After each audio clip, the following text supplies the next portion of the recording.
Science doesn't want you to know this about your pet. Have you ever stopped to think that you might be making serious mistakes with your pet without even realizing it?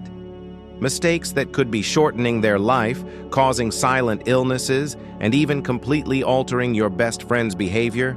Well, get ready, because what you're about to discover will completely change the way you care for your pet, and more importantly, it will reveal truths that the billion-dollar pet food and product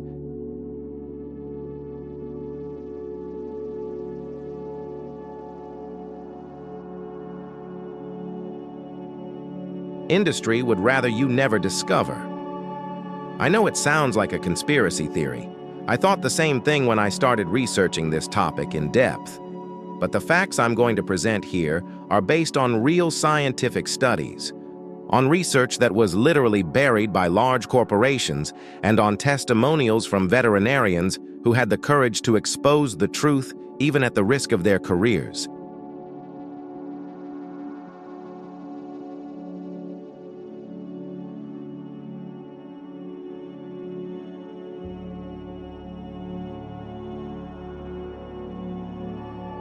And look, I'm not exaggerating when I say this could save your pet's life, because data shows that 80% of pet owners are doing at least 3 completely wrong things every day without having the slightest idea of the damage they cause.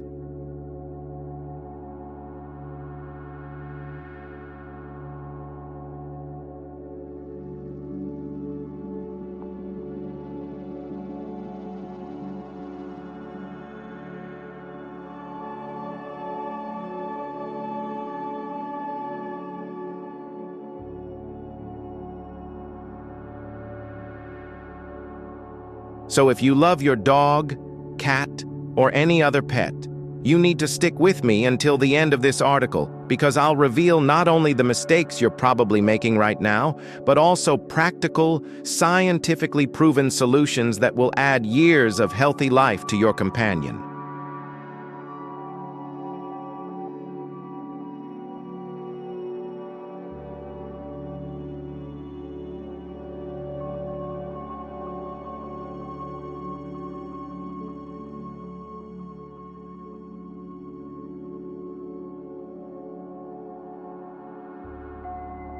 And you can be sure of one thing. After you learn this information, you'll never look at that bag of food the same way again.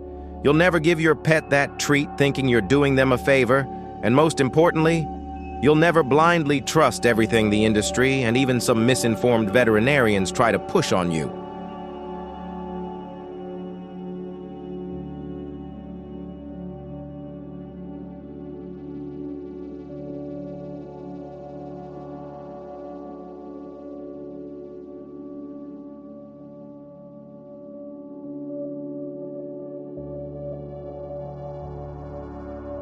Let's start with the most controversial topic, one that will make many people uncomfortable, but which needs to be stated bluntly. The food you're feeding your pet could be literally poisoning them, slowly and silently. I know, you might think you buy brand-name food, the kind you see on TV with happy dogs running in slow motion, or that your veterinarian recommended that specific brand, so it must be good, but the reality is much darker than you imagine.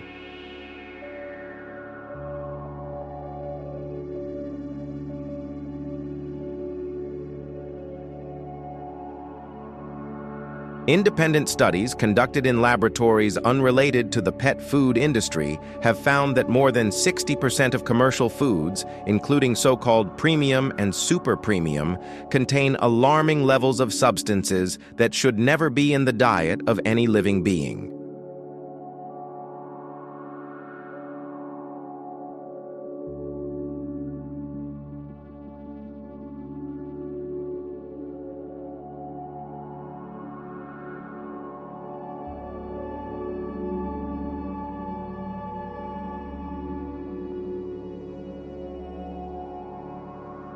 I'm talking about heavy metals like lead, mercury, and arsenic.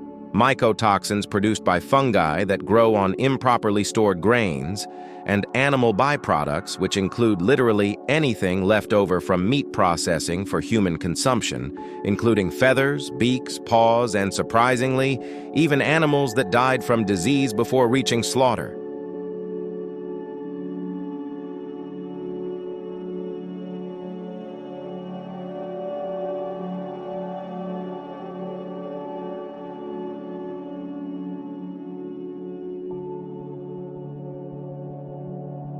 And worst of all, these substances don't appear on the label because there's a massive loophole in the law that allows companies to use vague terms like meat meal or chicken byproducts without specifying exactly what's inside.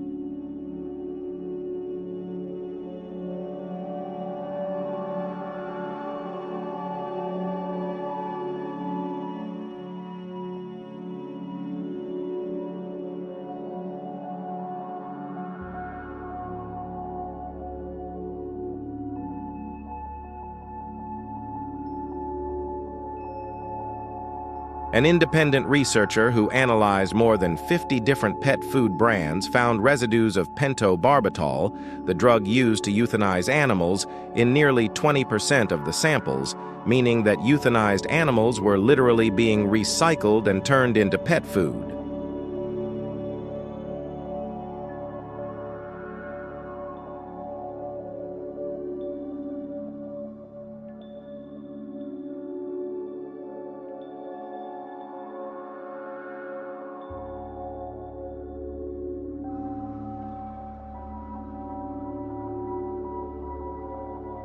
Let me repeat that to make sure you understand the gravity of the situation. Food that should nourish and keep your pet healthy may contain the remains of euthanized animals, and this is happening in brands you probably have in your home right now. But it doesn't stop there, because beyond the questionable ingredients, there's an even bigger problem with how these foods are processed.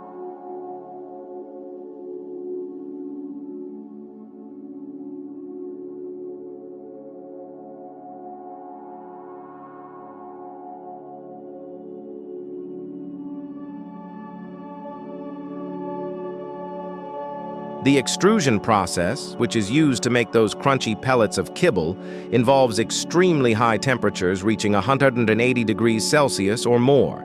This extreme temperature completely destroys not only essential vitamins and nutrients, but also denatures proteins in a way that makes it much more difficult for the animal's body to absorb the necessary amino acids. To compensate for this nutritional loss, companies add synthetic vitamins and minerals at the end of the process.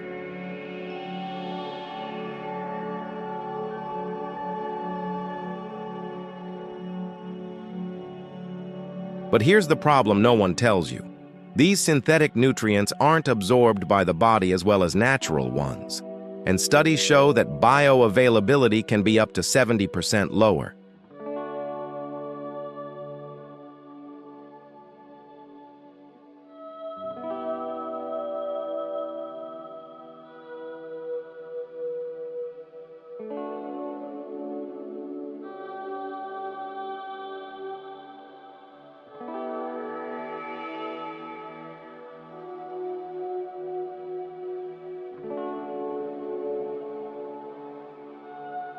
This means that even if the label claims that the food has everything your pet needs, in reality, your pet may be suffering from chronic nutritional deficiencies that will manifest over the years in the form of degenerative diseases, cancer, kidney problems, diabetes, and a myriad of other preventable conditions.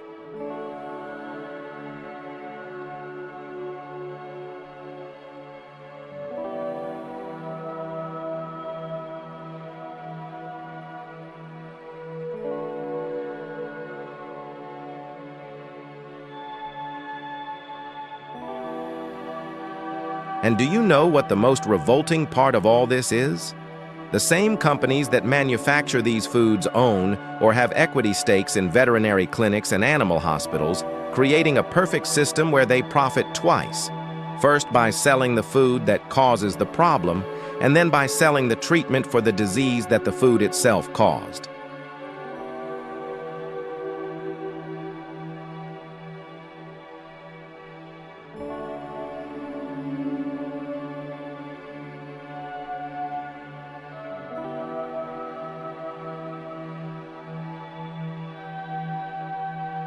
It's a brilliant business model from an economic standpoint, but absolutely criminal from an ethical standpoint, and your pet is paying the price for this greed with its health and life.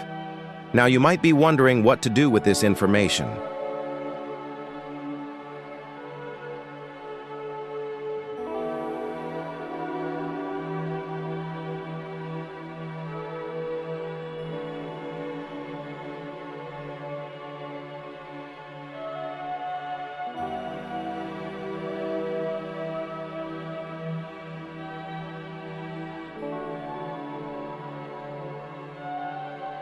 After all, you need to feed your pet, and if commercial foods are bad, what's the alternative? Before answering that question, I need to tell you about another aspect that science has discovered that completely changes the game. The digestive systems of dogs and cats have evolved over millions of years to process raw food, not ultra-processed foods full of carbohydrates.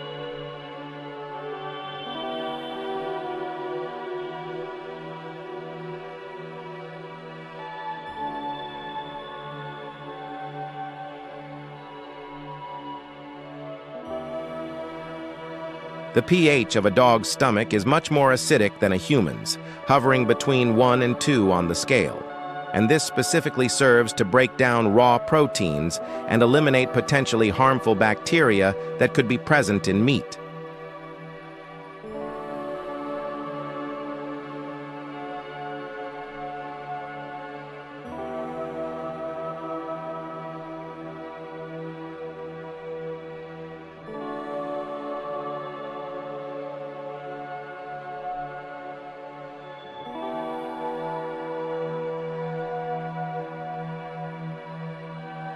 When you feed your domestic carnivore food full of corn, wheat, rice, and other grains that essentially serve as cheap fillers to increase the manufacturer's profits, you're forcing their digestive system to work in a way it wasn't designed for, and this creates a cascade of problems that begin in the gut and affect literally every system in the body.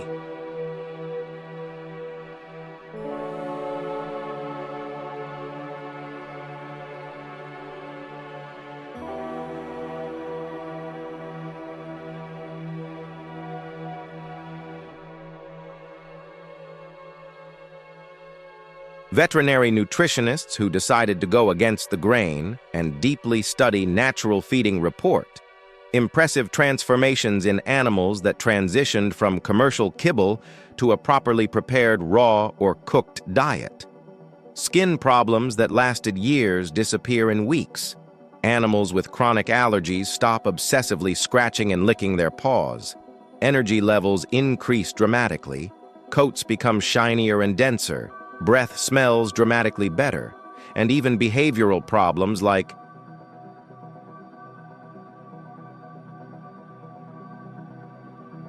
anxiety and aggression significantly decrease.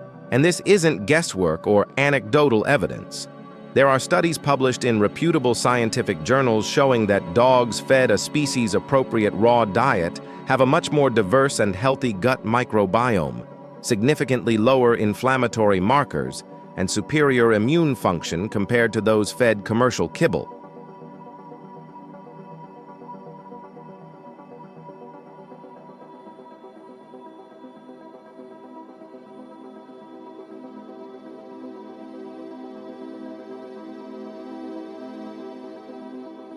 But of course, when you mention natural pet food, critics immediately appear, saying it's dangerous because of bacteria, that you won't be able to balance nutrients properly, that only veterinarians can formulate diets, and that you're risking your pet's life.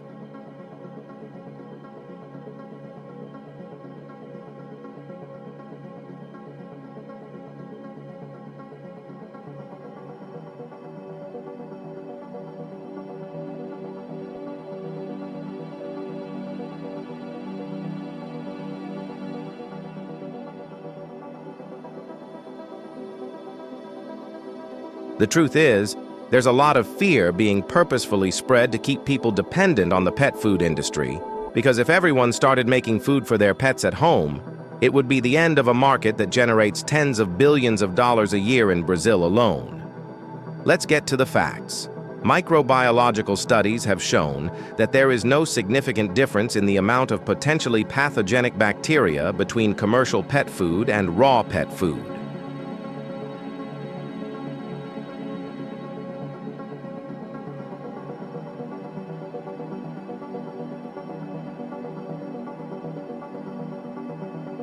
In some cases, the food was more contaminated, which even led to massive recalls of several brands in recent years due to salmonella contamination. The digestive systems of domestic carnivores are perfectly adapted to deal with bacteria present in raw meat, and unless the animal is immunocompromised, the risk is minimal. As for nutritional balance, it's true that you need to study and apply it knowledgeably, but it's not rocket science.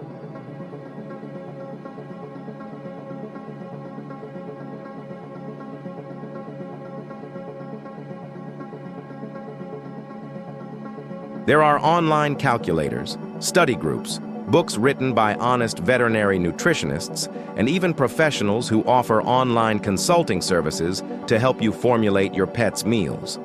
And you know what's most interesting? When you prepare your pet's food, you know exactly what's in it. You don't need to rely on misleading labels or mysterious ingredients you can't even pronounce.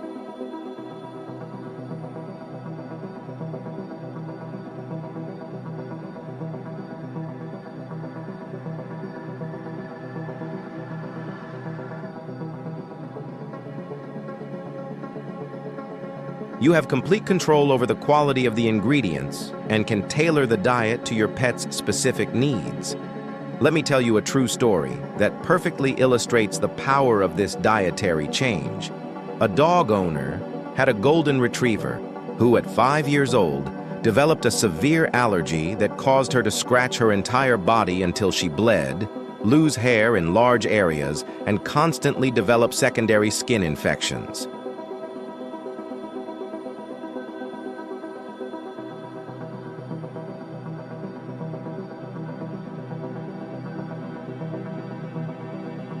She spent literally thousands of dollars on veterinarians, underwent every possible test, tried several expensive hypoallergenic foods, and used corticosteroids that caused terrible side effects.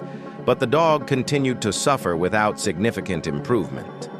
Desperate and on the verge of euthanasia for quality of life, she found a veterinary nutritionist who suggested switching to a natural diet.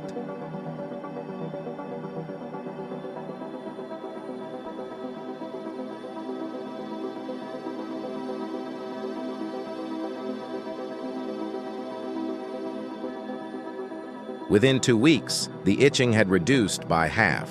Within a month, the hair began to grow back, and within 3 months, the dog was completely transformed, with no skin lesions, shiny fur, puppy-like energy, and no need for any medication. Today, 7 years later, that dog is 12 years old and healthier than many young animals, and the owner only regrets not having discovered this sooner.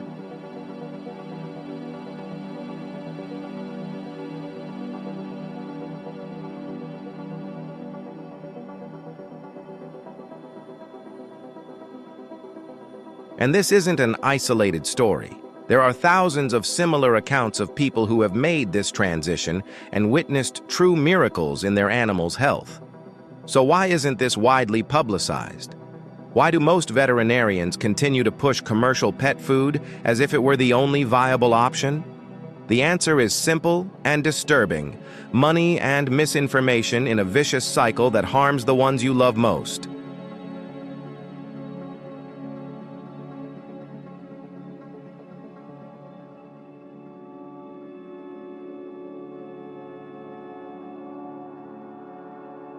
Now let's move on to the second big secret that science doesn't want you to know, which has to do with vaccines and preventive medications that you're probably giving your pet in a completely unnecessary and potentially harmful way.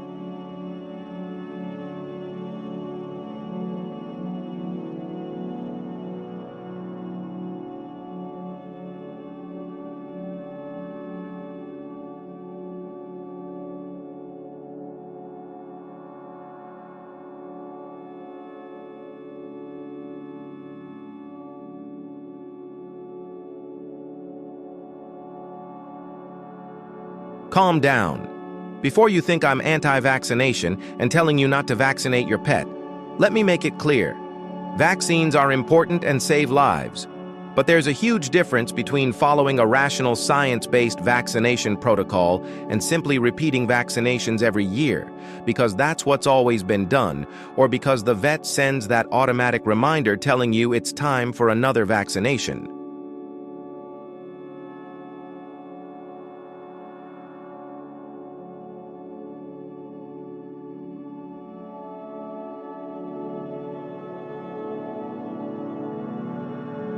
What few pet owners know is that the main vaccines we give to dogs and cats confer immunity that lasts much longer than a year.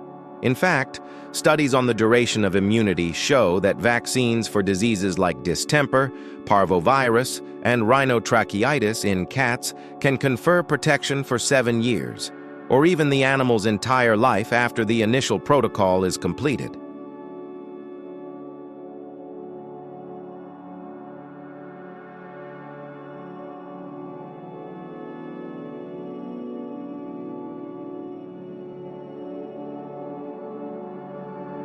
That's right.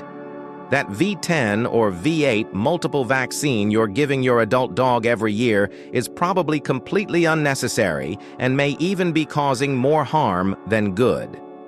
There's a concept in veterinary medicine called vaccine load, which refers to the stress the immune system suffers every time it receives multiple antigens simultaneously.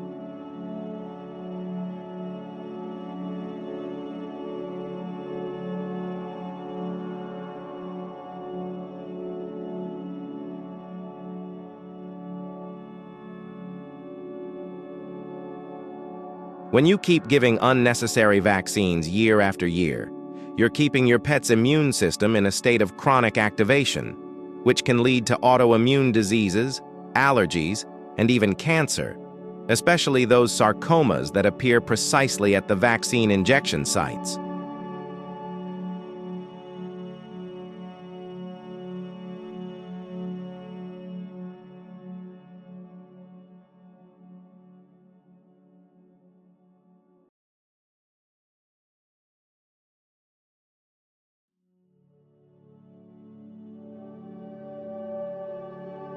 The World Small Animal Veterinary Association, one of the most respected organizations in the field, published guidelines over a decade ago clearly stating that core vaccines, which are essential vaccines, do not need to be repeated annually in healthy adult animals, and that revaccinations should be done every 3 years or based on antibody titer testing to verify the animal's continued protection.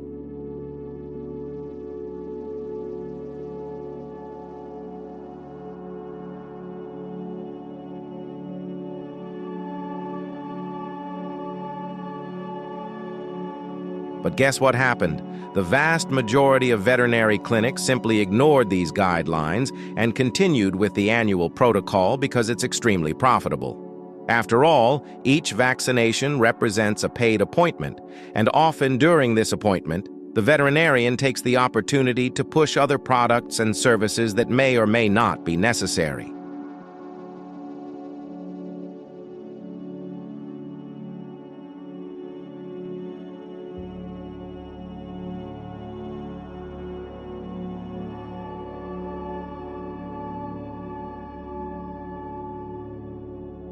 And look how interesting. When you ask a veterinarian about the need for annual vaccinations, many will say it's for the animal's annual checkup.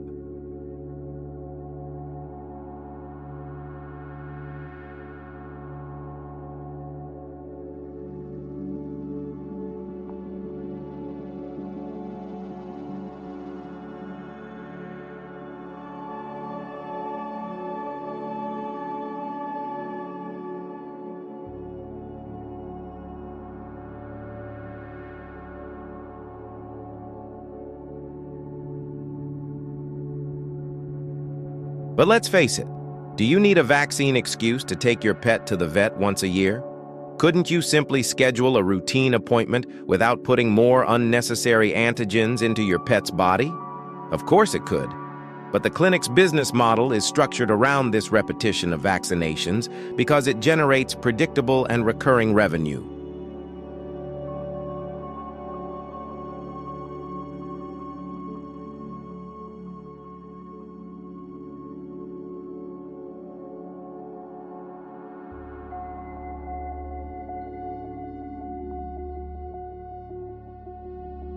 And the most absurd thing is that when you start to study this and question it, you're treated as if you're irresponsible or crazy, as if being concerned about your pet's health and wanting to follow the most current scientific guidelines is a negative thing. The inconvenient truth is that much of what's done in conventional veterinary medicine isn't based on up-to-date scientific evidence, but rather on tradition, convenience, and financial motivation.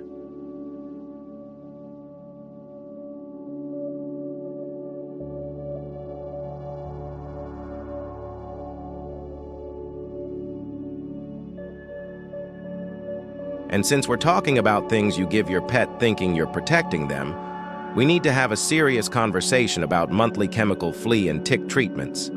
These products are neurotoxic. That's not an opinion. It's literally how they work. They kill parasites through toxins that affect their nervous systems.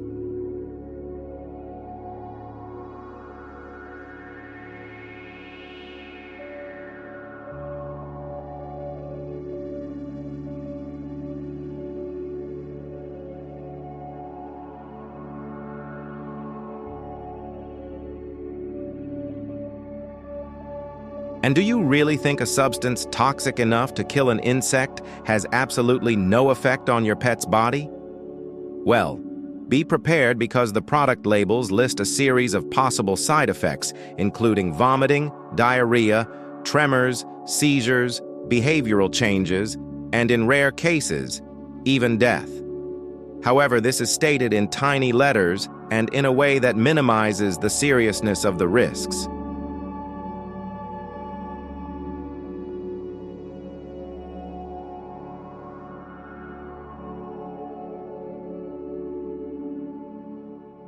Veterinarians working with integrative therapies frequently report seeing animals with neurological and autoimmune symptoms that improve dramatically when these products are discontinued.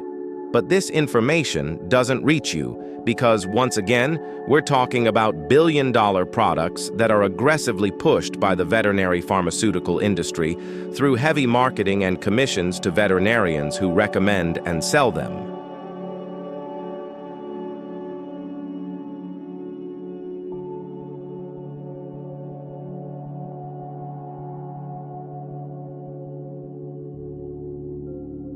And look, I'm not saying you shouldn't protect your pet against fleas and ticks, especially if you live in areas endemic for diseases transmitted by these parasites. What I'm saying is that there are safer, more natural alternatives that work very well when used correctly, but they aren't publicized because they don't generate the same stratospheric profits.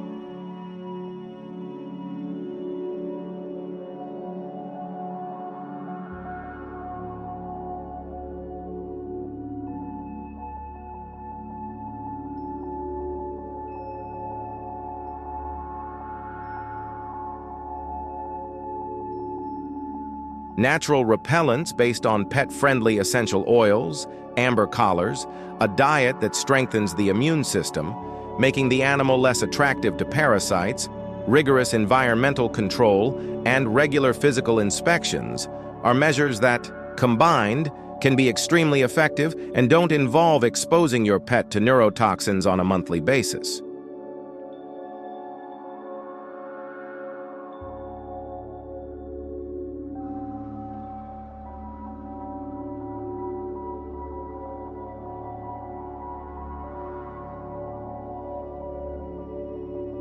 And speaking of environmental control, this brings me to another crucial point that almost no one talks about.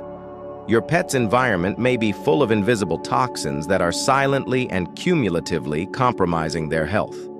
Conventional cleaning products you use in your home contain harsh chemicals that are absorbed by your pet's paw pads and ingested when they groom themselves.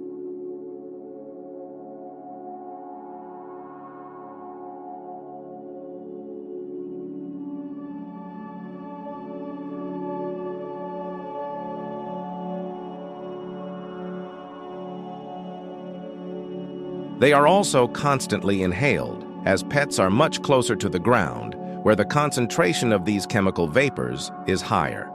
Environmental studies have found over 200 different chemical pollutants in blood and urine samples from domestic dogs, including endocrine-disrupting phthalates, carcinogenic brominated flame retardants, and heavy metals like cadmium and lead.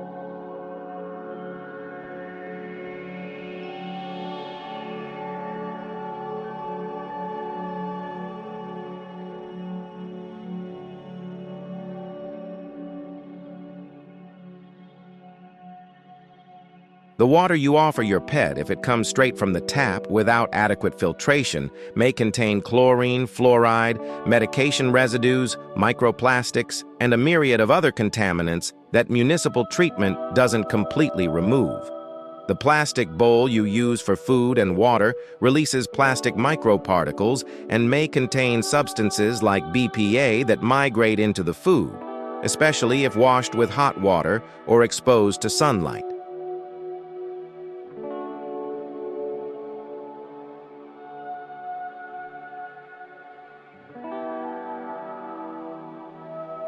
The bed your pet sleeps in may be releasing toxic gases from the synthetic materials used in its manufacture, a process known as off-gassing that occurs mainly with new products but continues on a smaller scale for years.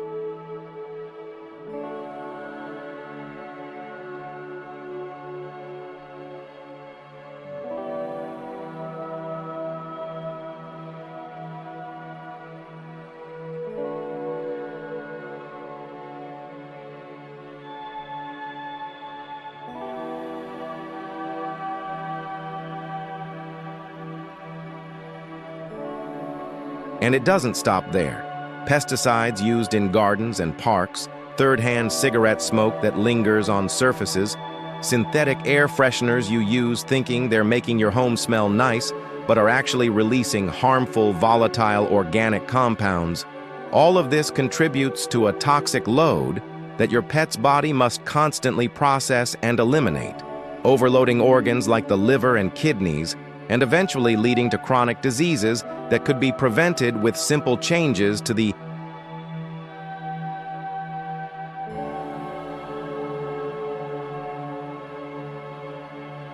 home environment.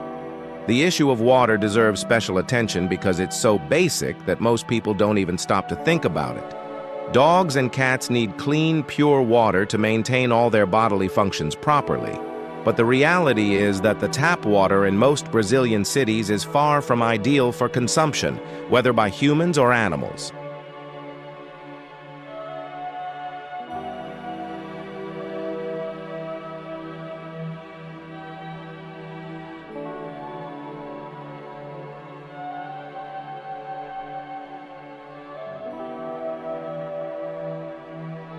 Chlorine added for disinfection, while eliminating pathogenic bacteria, also destroys beneficial bacteria in the gut microbiome when ingested regularly, and can form carcinogenic byproducts when it reacts with organic matter. Fluoride added under the guise of preventing tooth decay is actually a proven neurotoxin that accumulates in bones and the pineal gland, and animal studies show an association with bone cancer and thyroid dysfunction.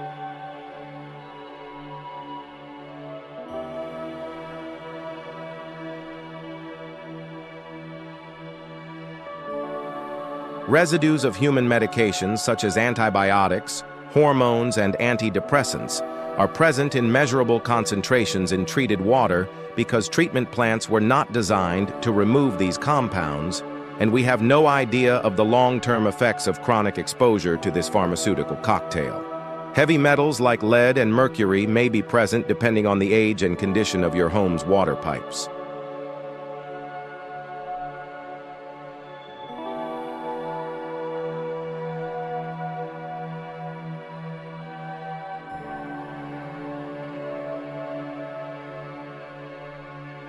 Microplastics are literally everywhere, including in the water you think you're offering your pet. The solution is simple and doesn't have to be expensive. A decent activated carbon filter already removes most of these contaminants.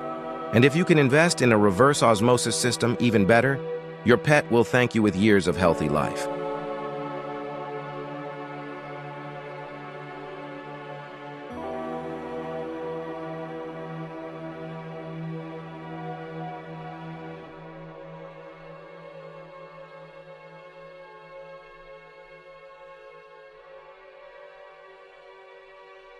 But returning to the issue of environmental toxic exposure, there's a particularly concerning aspect involving grass treated with herbicides and pesticides. If you have a garden and use products to kill weeds or control pests, or if you walk your dog in parks and squares that are treated with chemicals, you need to know that these products are extremely dangerous for animals.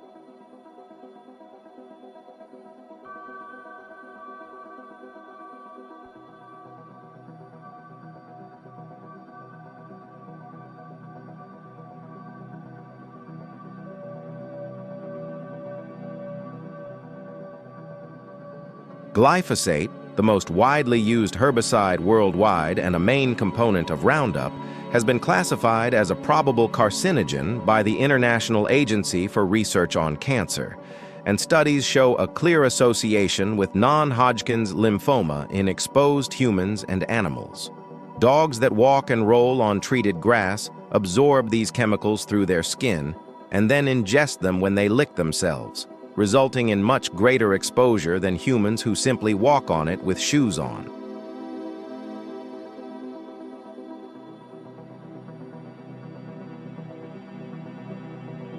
Veterinary oncologists report seeing an increasing number of cancer cases in young animals, and one of the leading hypotheses to explain this increase is precisely environmental exposure to carcinogens such as pesticides. If you truly love your pet and want to give them the best chance at a long, healthy life, you need to completely rethink the use of these chemicals, both in your home and in the places your pet frequents.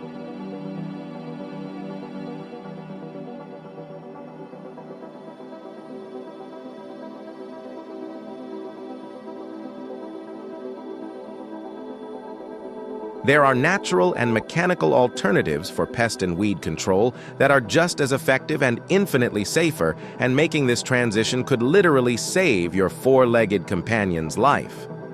Now let's talk about something that will surprise many people because it goes against what has always been taught as absolute truth. Castration is not the panacea it's made out to be, and in many cases, it can cause more problems than benefits, especially when performed too early.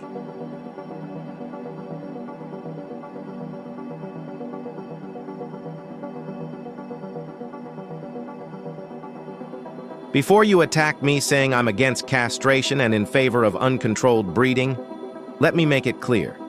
Castration has its place and is important for population control and in cases of reproductive diseases. But the narrative that every animal should be castrated as early as possible, sometimes as early as 8 weeks old, is questionable from both an ethical and scientific standpoint.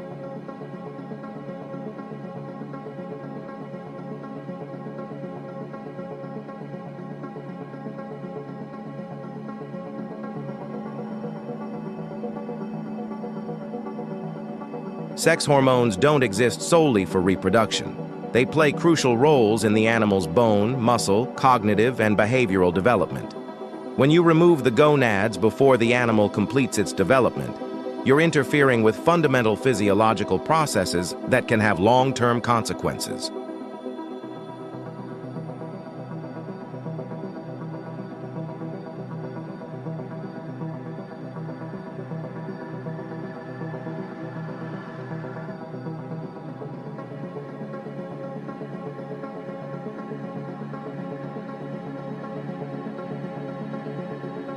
Recent studies, particularly those involving golden retrievers and Labradors, which are breeds predisposed to orthopedic problems, show that animals neutered before 1 year of age have a significantly higher risk of developing hip dysplasia, cruciate ligament rupture, osteosarcoma, and other cancers compared to intact animals or those neutered after they've completed their growth.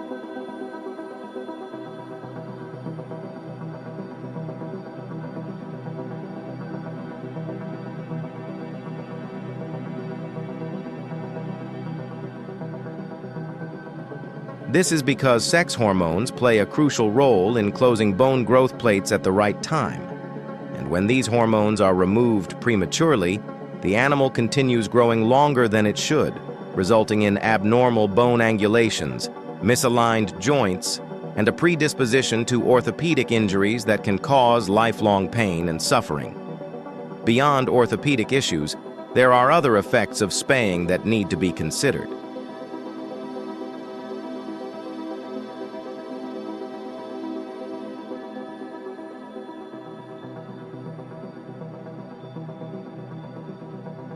Neutered animals have a slower metabolism and are much more likely to gain weight and develop obesity, which in itself is a risk factor for a number of diseases, including diabetes, heart problems, arthritis, and cancer.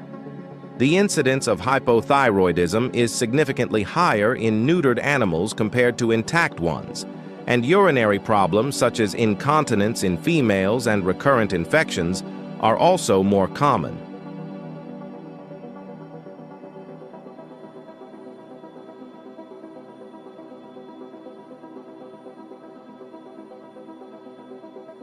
Some studies even suggest that spayed animals may have an increased risk of certain types of cancer, contradicting the narrative that spaying absolutely prevents cancer, when in fact it only prevents specific reproductive cancers while potentially increasing the risk of others.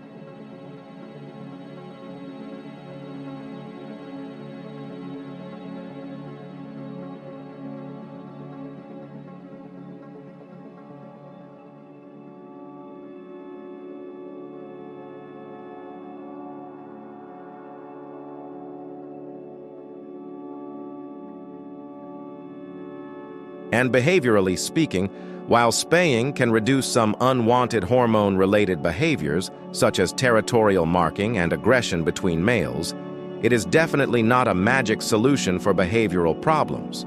And in some cases, it can even worsen anxiety and fear because sex hormones have a natural anxiolytic effect.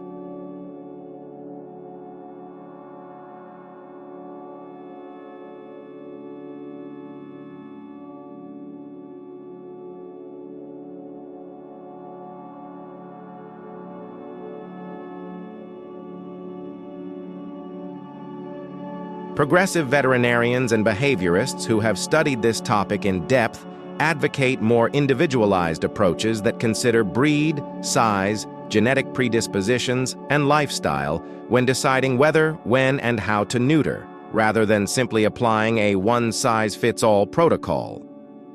Vasectomy and tubal ligation are also options, procedures that sterilize the animal without removing the gonads and without the negative hormonal effects of traditional neutering.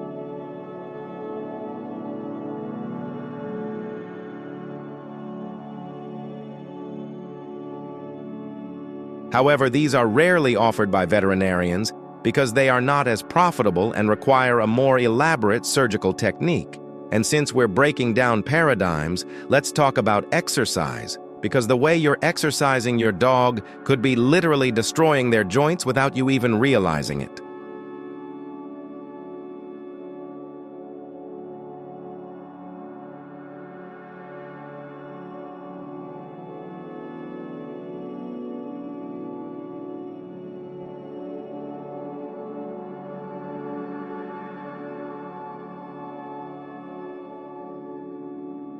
The standard advice you hear is that dogs need daily exercise, and the more the better.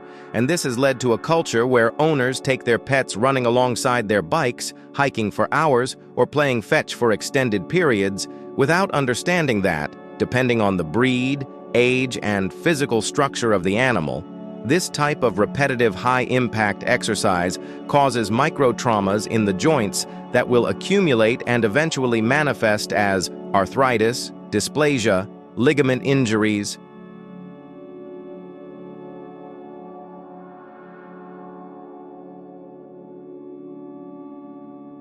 and chronic pain. Brachycephalic breeds like bulldogs, pugs, and Boston Terriers have compromised respiratory capacity due to their cranial anatomy and should not be subjected to intense exercise, especially in hot weather, as they can suffer respiratory collapse and sudden death.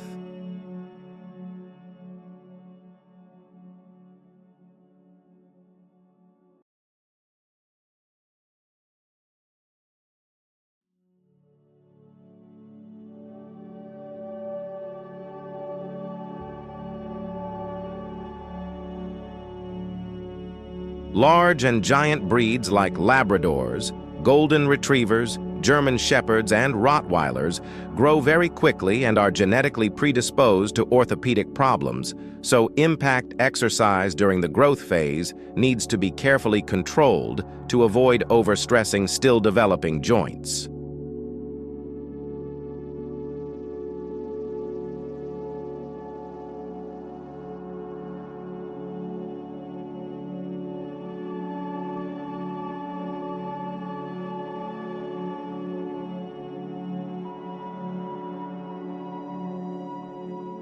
But what actually happens? People buy these breeds precisely because they're active and love to play, and then they throw balls for an hour straight every day, making the dog jump repeatedly to retrieve the toy, unaware that each landing is a shock to the joints that is literally breaking the animal down little by little.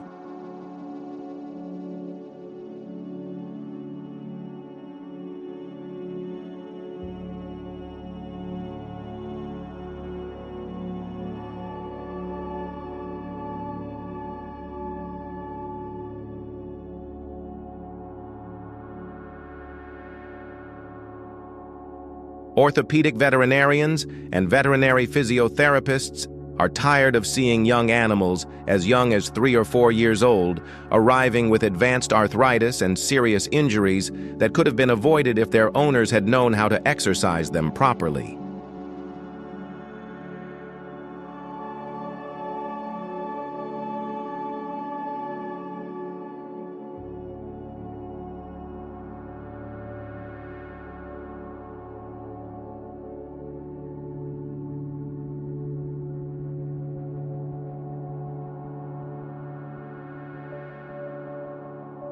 The problem is that people associate a healthy dog with a tired dog, so they obsessively seek to tire the animal physically, when in fact many of its behavioral and energy needs can and should be met through mental, not just physical, enrichment. Scent-seeking activities, intelligence games, command training, and brain-stimulating games all tire the dog much more thoroughly and healthily than simply running until it collapses from exhaustion.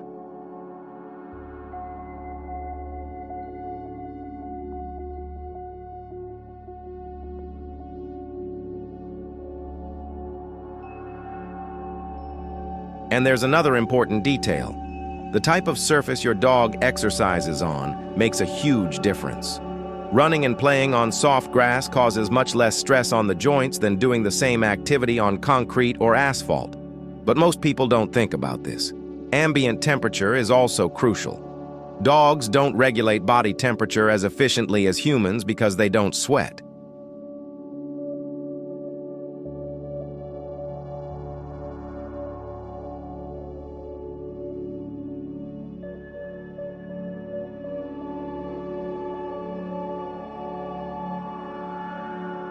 Therefore, exercising your pet during hot weather can lead to hyperthermia, which can damage vital organs and be fatal.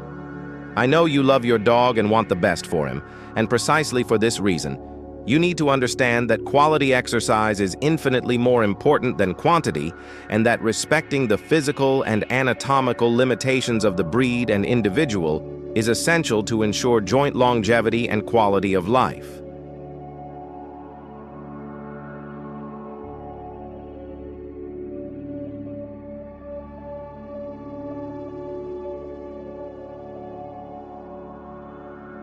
But speaking of canine behavior, there's a silent epidemic of anxiety and chronic stress in domestic dogs that's being completely ignored by most owners, causing immense suffering for these animals. Dogs are social animals that evolved to live in packs, explore large territories, have work and purpose, and spend most of their day active and engaged in some activity.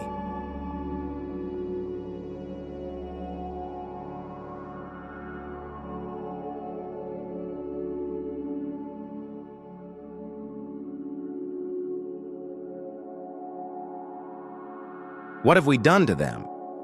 We put them in small apartments, leave them alone for 8, 10, 12 hours a day while we go to work, don't provide adequate mental stimulation, don't teach self-control and emotional regulation, and then are surprised when they develop destructive behaviors, excessive vocalization, aggression, compulsive paw licking, coprophagia, and a myriad of other signs that they're not doing well psychologically.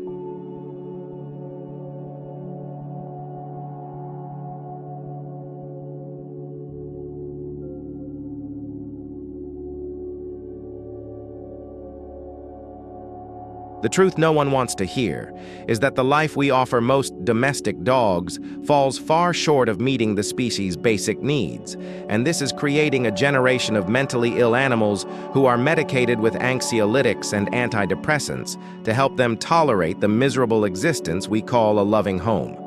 And look, I'm not judging anyone. I completely understand that people need to work, that apartment living is a reality for many, and that modern life is hectic and complicated.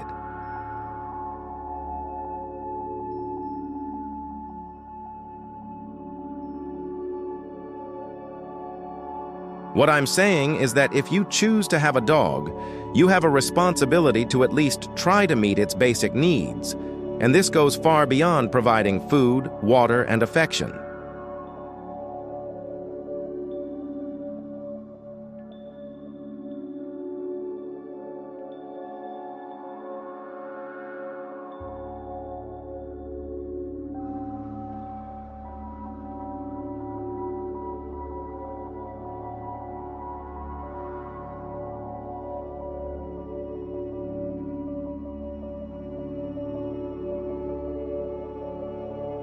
Dogs need challenging mental stimulation every day.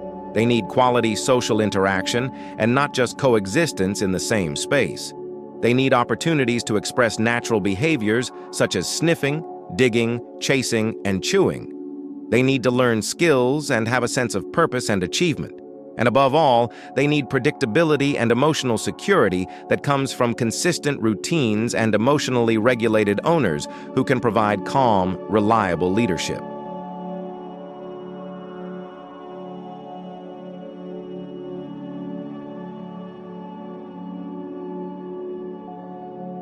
The problem is that the traditional training industry, which dominated for decades, relied on punitive and coercive methods that use fear, pain, and intimidation to suppress unwanted behaviors, creating seemingly obedient animals who are actually traumatized and in a constant state of stress because they never know when the next punishment will come.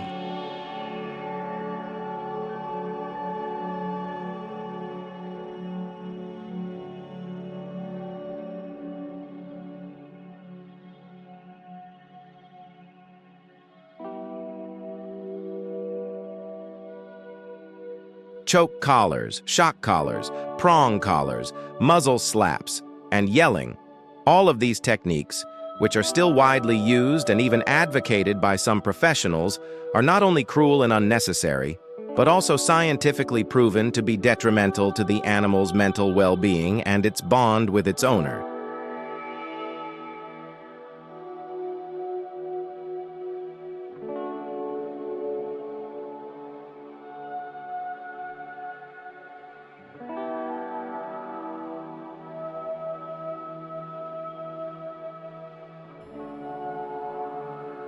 The science of animal behavior has advanced enormously in recent decades, and today we know with absolute certainty that methods based on positive reinforcement, which reward desired behaviors rather than punishing unwanted ones, are not only more ethical and humane, but also more effective and long-lasting for behavior modification.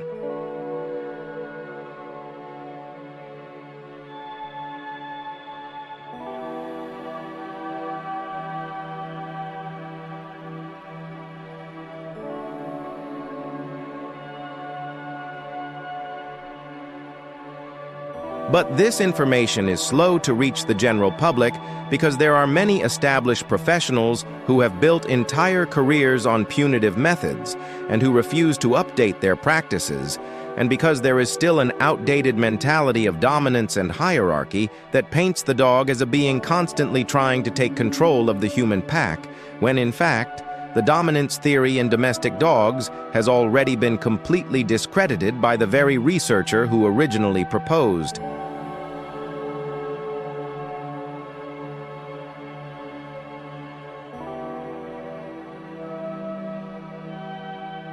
it.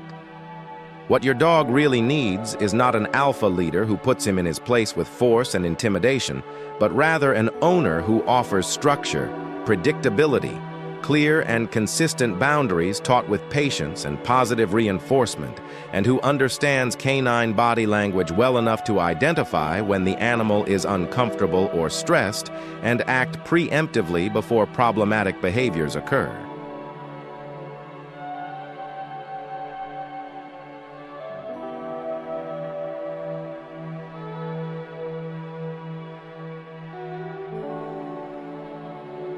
And this brings me to another crucial point.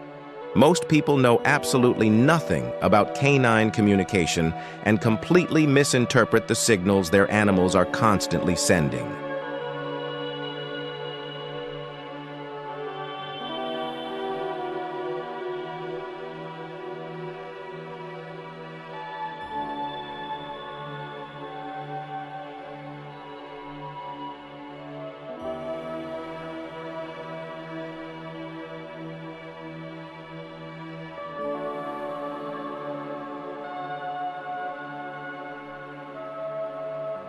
That cute video you saw online of a child hugging a dog tightly while everyone laughs? The dog is sending crystal clear signals of discomfort with ears back, whale eyes showing the whites, nervously licking its lips, a rigid body trying to turn its head away, and is seconds away from a defensive reaction that could result in a bite.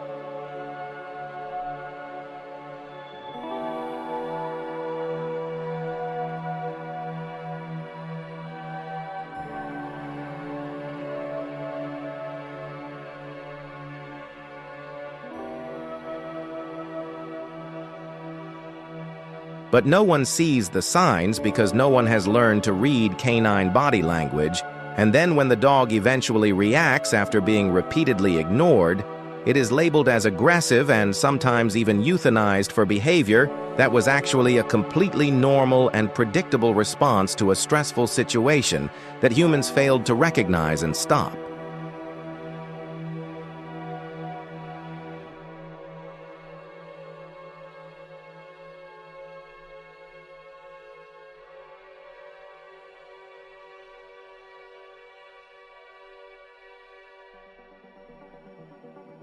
Dogs exhibit a range of stress and discomfort signals, ranging from subtle ones like yawning out of context, licking their nose and looking away, to more obvious ones like growling, baring their teeth, and finally biting.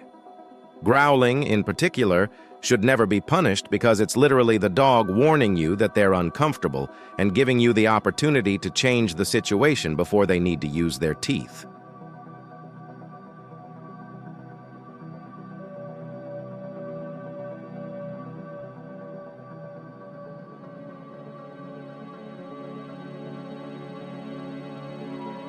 When you punish growling, you don't eliminate the discomfort that caused the growl. You merely teach the dog to skip the warning stage and go straight to biting, creating an animal that bites without warning and is infinitely more dangerous than one that growls.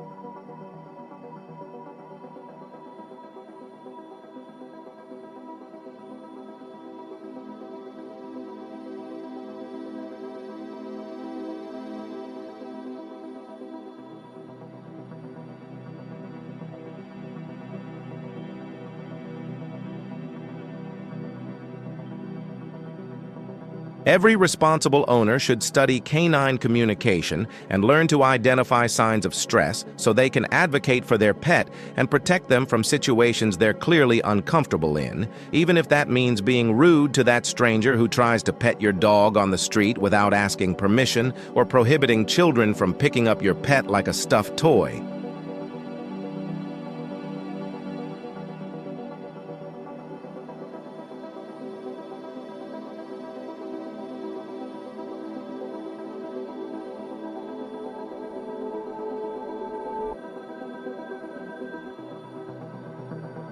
Speaking of children and animals, there's a very dangerous culture of putting babies and young children in direct contact with dogs and cats without proper supervision and without teaching them boundaries, only to be surprised when accidents happen. The number of videos online showing children mistreating animals while parents film it amusingly is absolutely revolting and shows how much our society still has room to grow when it comes to respect and empathy for other species.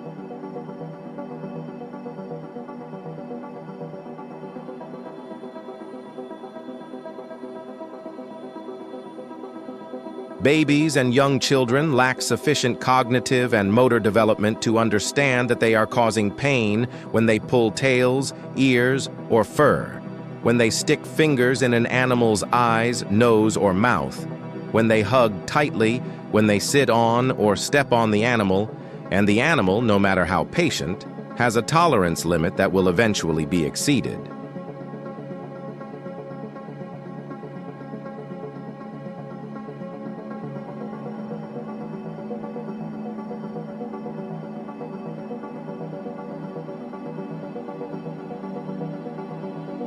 And when this happens and the animal reacts, it's not the animal's fault.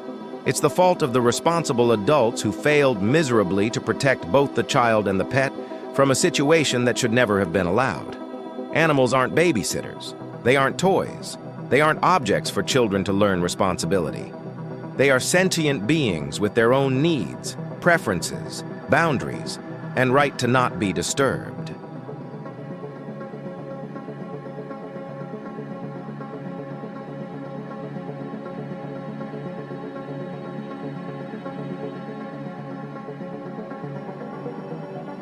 If you have small children and animals, you need to be physically present and attentive 100% of the time they're in the same environment. You need to teach your children from the moment they can move around on their own how to interact respectfully with the animal. You need to provide the animal with escape routes and safe places to go when it doesn't want interaction. You need to be ready to intervene immediately at the slightest sign of discomfort on either side.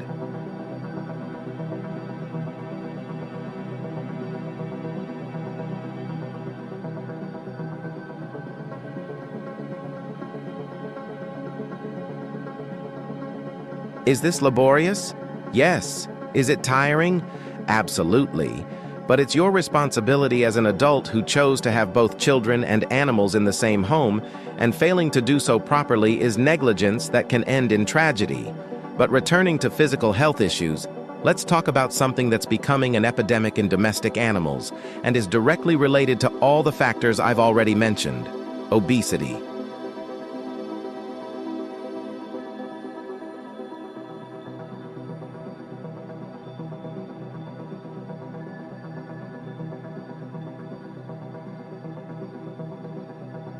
More than 60% of dogs and cats in developed and developing countries are overweight or obese.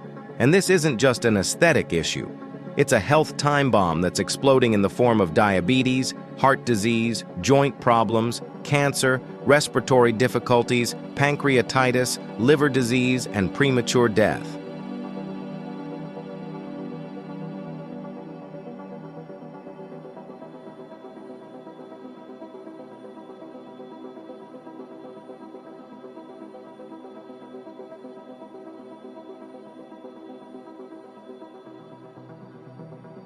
And the responsibility for this epidemic lies 100% with pet owners who overfeed their animals out of misplaced love, a lack of knowledge about appropriate portion sizes, using food as their primary or sole form of affection, and giving in to cute faces and insistent requests without realizing they're literally slowly killing their animals with food.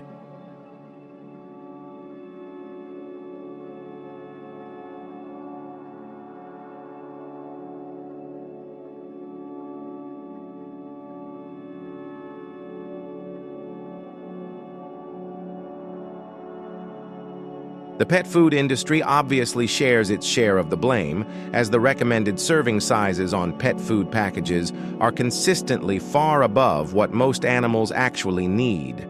The more your pet eats, the more you buy and the more profit they make, so there's no incentive for them to be honest about appropriate portions.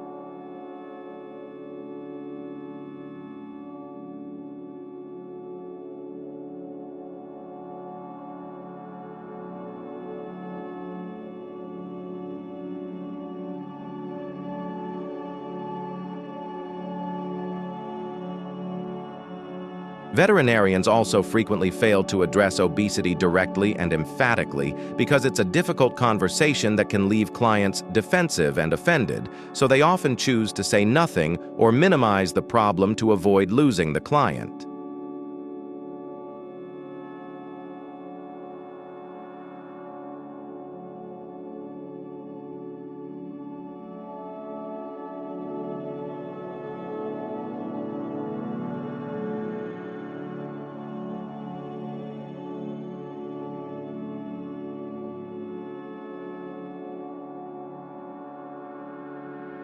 And pet owners go into absolute denial, looking at their visibly overweight animals and saying it's normal, that it's just their body type, that the animal is happy that way, unwilling to accept that obesity causes suffering and significantly shortens life.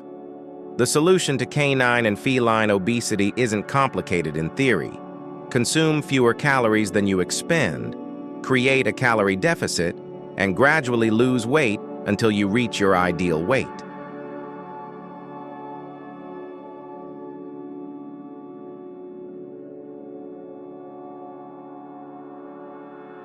In practice, it's more challenging because it requires discipline, consistency, the ability to say no to your pet when they ask for food, and commitment from all family members, not just one. But it's absolutely possible, and the benefits are immeasurable.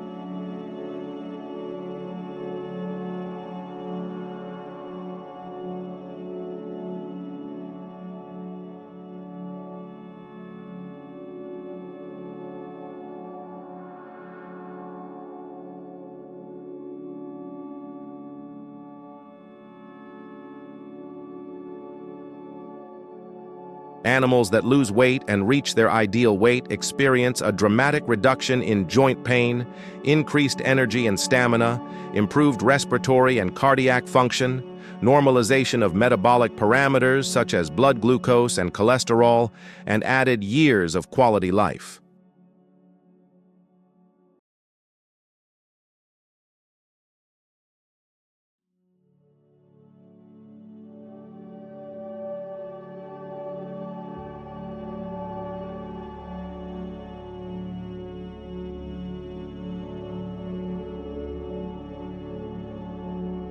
Studies show that dogs maintained at an ideal weight throughout their lives live an average of 2 years longer than dogs maintained at an overweight level, and these are 2 years of a full, healthy life your pet can have simply by controlling how much they eat.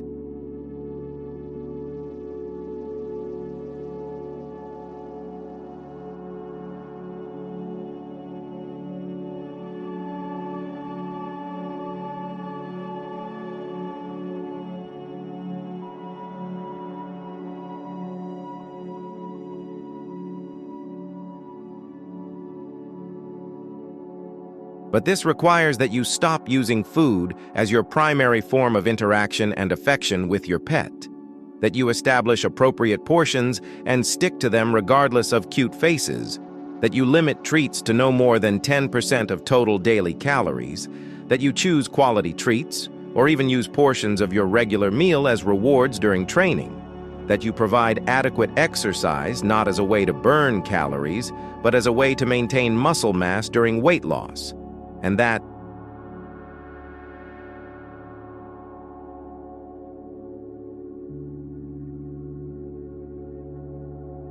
you monitor progress through regular weighings and objective body condition score assessments. And if you truly love your pet as much as you say you do, you will do this, because allowing them to become obese and suffer all the consequences that this brings is not love.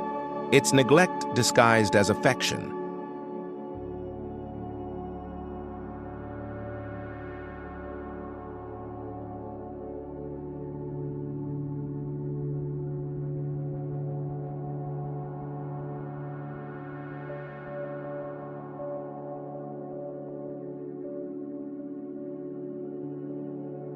And while we're on the subject of nutrition, I need to mention something that horrifies many owners, but is supported by solid scientific evidence and veterinary nutritionists who have actually studied the subject without industry bias.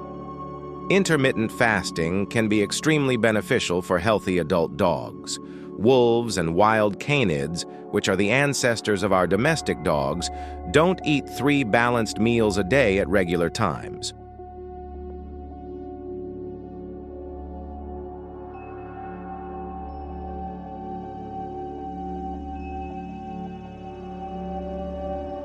They hunt and, when successful, eat until they're full, then go for periods of 1, 2, sometimes 3 days without eating until the next successful hunt.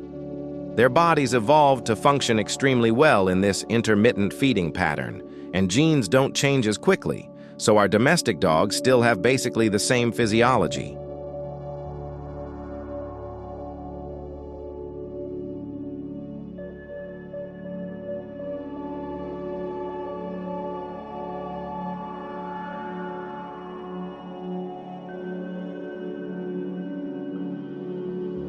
When you keep food constantly available, or feed multiple times a day, every day, you keep the digestive system constantly working without ever giving the opportunity for the natural cleansing and cellular regeneration processes that occur during fasting. Studies show that intermittent fasting activates autophagy, which is the body's literal eating and recycling of damaged cells and defective proteins.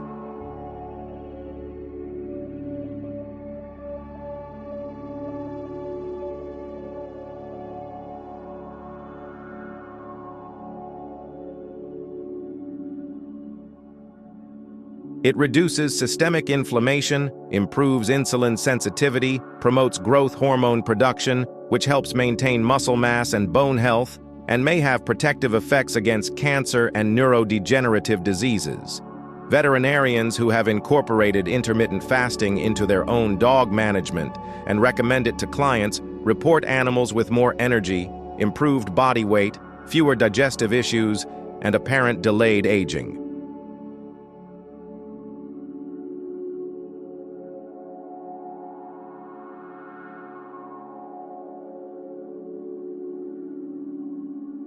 Obviously, fasting isn't appropriate for all animals. Growing puppies need multiple meals daily. Diabetics or animals with other metabolic conditions may require specific feeding schedules, and any fasting protocol should be implemented gradually and under the guidance of a knowledgeable veterinarian. But for healthy adult dogs, implementing something as simple as skipping 1 meal a week or feeding once a day instead of twice can bring significant benefits at no cost.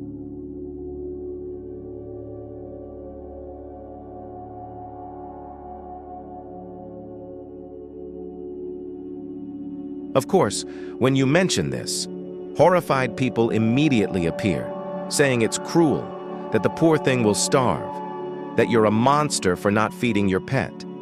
These people are projecting their own emotional relationships with food and their own fears of hunger onto the animal, failing to understand that dogs don't have the same psychological constructs around food that humans do.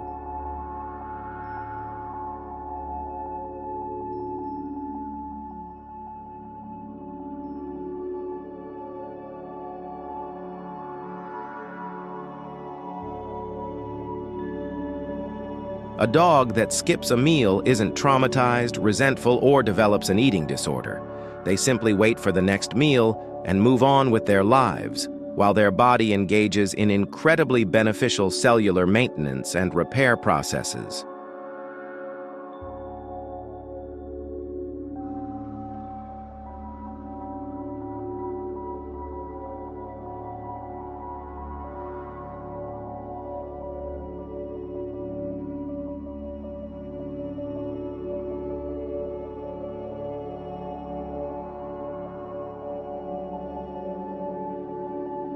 So before you dismiss this idea outright, at least do some research on the subject, read the research, talk to veterinarians who are open-minded and up-to-date with modern nutritional science, and consider whether maybe, just maybe, you're starving your pet of love and affection by smothering them with too much food and not enough frequency.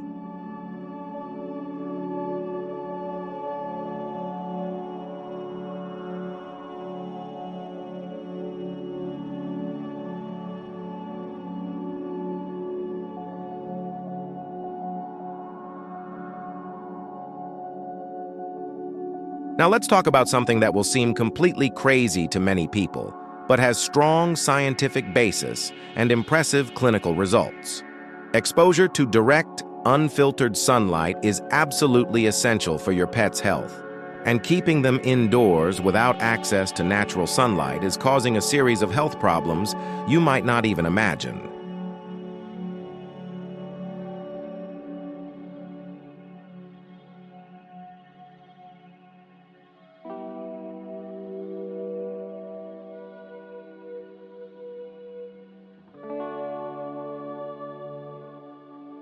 Vitamin D, which is actually a hormone and not a vitamin, is synthesized in the skin through exposure to UVB radiation from the sun and has essential functions in literally every system in the body, including immune system regulation, bone health, muscle function, cardiovascular health, mood and behavior regulation, and even cancer prevention.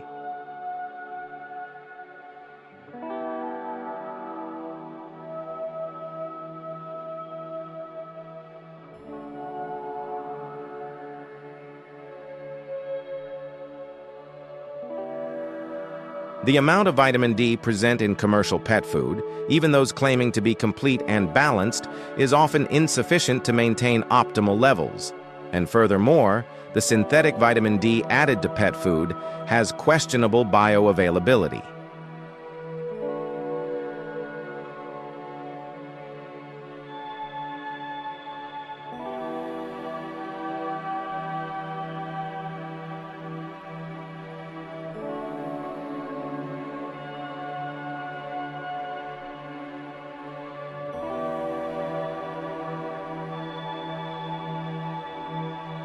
Dogs and cats that live primarily indoors, especially in apartments, and have minimal sun exposure, are developing vitamin D deficiency at alarming rates, and this is being linked to an increase in autoimmune problems, inflammatory bowel disease, allergies, joint problems, and even behavioral problems like anxiety and depression.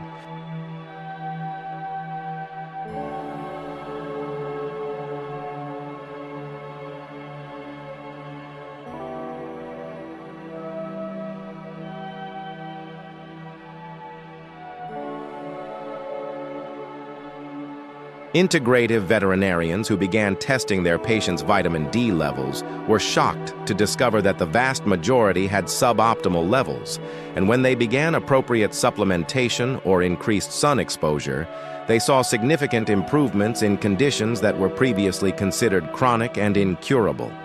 But here's the crucial detail that makes all the difference. For vitamin D synthesis to occur properly, the animal needs direct, unobstructed sunlight.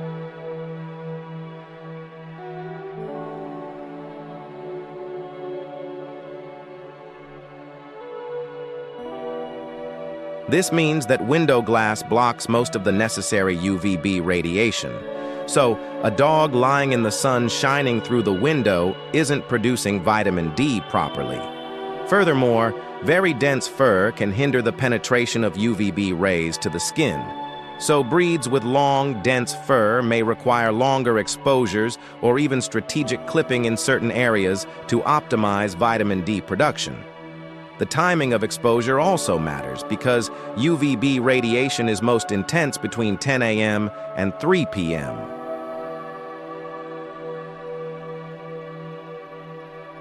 At which coincidentally are the times everyone tells you to avoid because the sun is too strong, but these are exactly the times when vitamin D production is most efficient.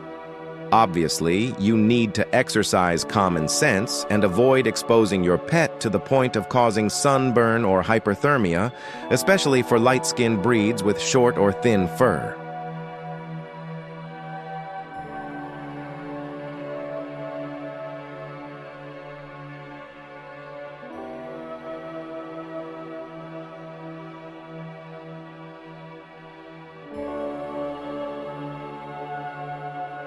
However, completely demonizing the sun and keeping animals confined indoors with constant artificial light is creating a generation of pets with chronic vitamin D deficiency and all the consequences that this entails. The solution is simple. Allow your pet daily access to a safe outdoor space where they can bask in direct sunlight for at least 15 to 30 minutes, ideally during peak UVB intensity hours.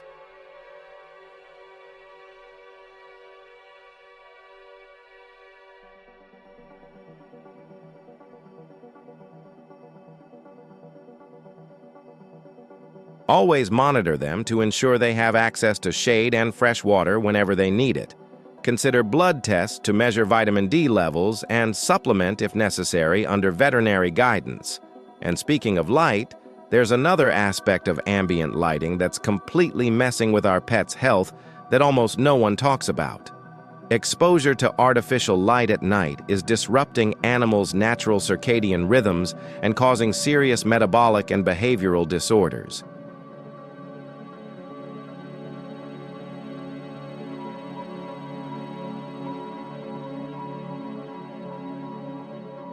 Mammals evolved for millions of years under the natural light-dark cycle dictated by the sun, and this cycle regulates a multitude of physiological processes through the production of melatonin and other hormones that are influenced by light. When you keep artificial lights on late at night, or worse, leave lights on all night, you're suppressing melatonin production and completely messing with your pet's biological clock.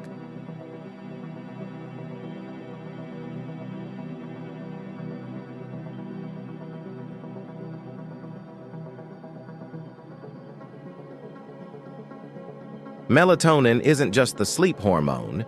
It has potent antioxidant functions, regulates the immune system, has anti-cancer properties, influences glucose and fat metabolism, and is essential for reproductive health and mood regulation.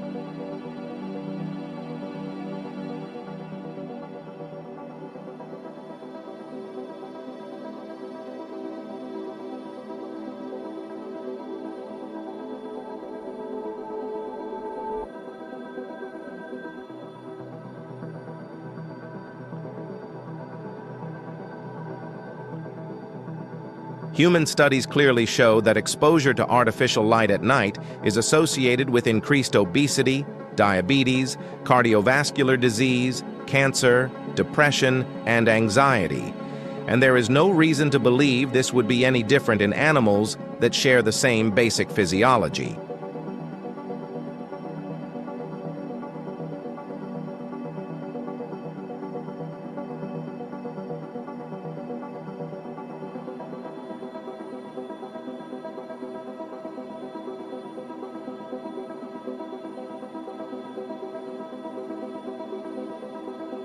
Veterinarians working in integrative medicine and paying attention to these environmental factors report that simply implementing proper sleep hygiene with reduced artificial light at night and total darkness during sleep results in notable improvements in sleep quality, reduced anxiety, better weight regulation, and overall improved well-being.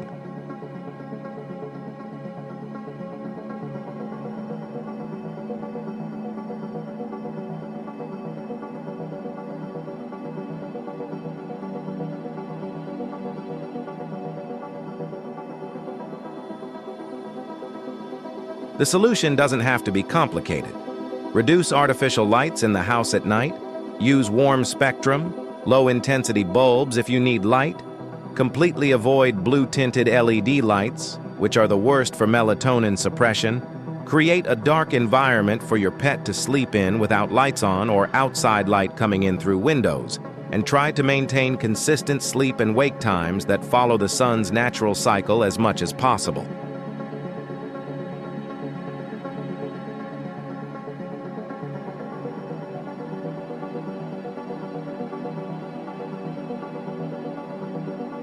And if you work night shifts or have irregular hours that disrupt your own routine, understand that this is also affecting your pet, who is likely trying to adapt to your chaotic activity pattern.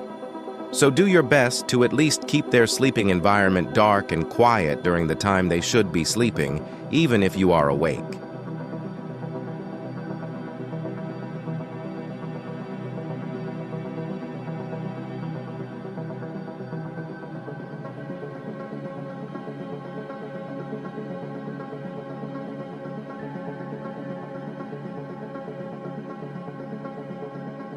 It may seem like a minor detail, but when you understand that quality sleep affects literally every aspect of physical and mental health, you realize it is essential, not optional. But continuing with the secrets the industry doesn't want you to know, let's talk about the hygiene and fur care products you're using on your pet that may be causing far more harm than good.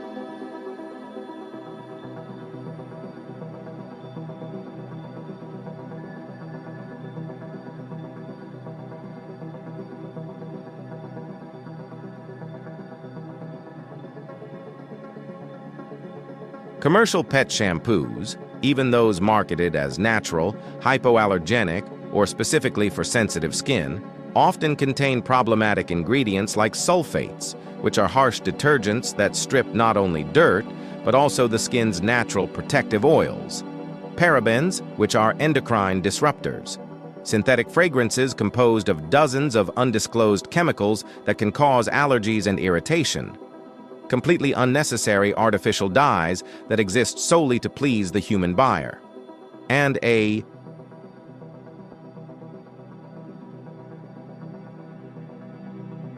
list of other chemicals with unpronounceable names that you'd have no idea what they are or what they're used for. Dogs' and cats' skin has a different pH than human skin, being more alkaline. Using inappropriate products can completely disrupt the balance of the skin's microbiome and natural protective barrier, leading to dryness, irritation, itching, secondary infections, and chronic dermatological problems.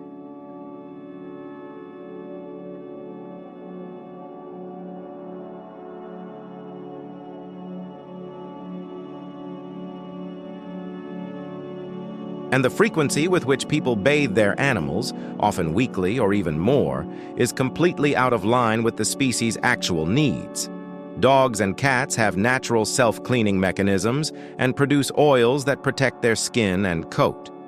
Excessive bathing strips away these natural protections, forcing the skin to produce even more oil, in a vicious cycle that leads to animals that quickly become smelly and appear to need increasingly frequent baths.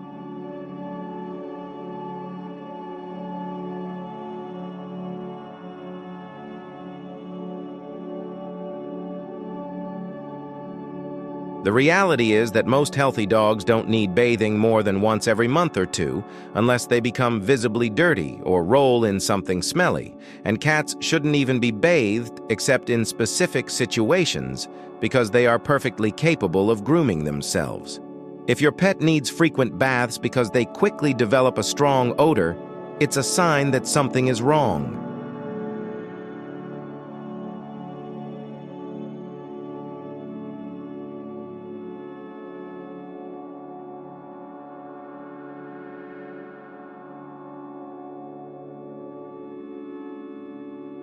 It could be an inadequate diet causing intestinal dysbiosis and toxin elimination through the skin, a health problem like a skin or ear infection, or excessive sebum production in response to too frequent bathing. But the solution isn't to bathe your pet more, but to investigate the root cause.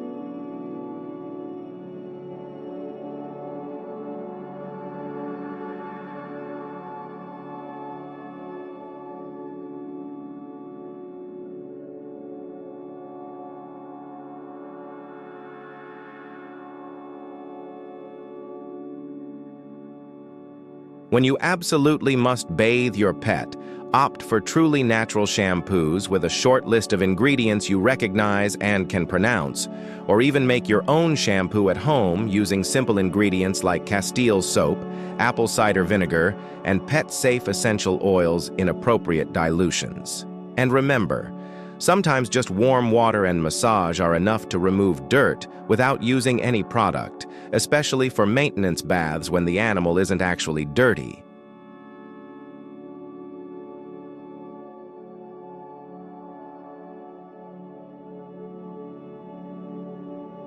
Regularly brushing your pet's coat, especially for long-haired breeds, is much more important than frequent baths because it removes dead hair, distributes natural oils throughout the coat, stimulates circulation in the skin, and creates an opportunity for connection and bonding between you and your pet, which is extremely beneficial for your relationship.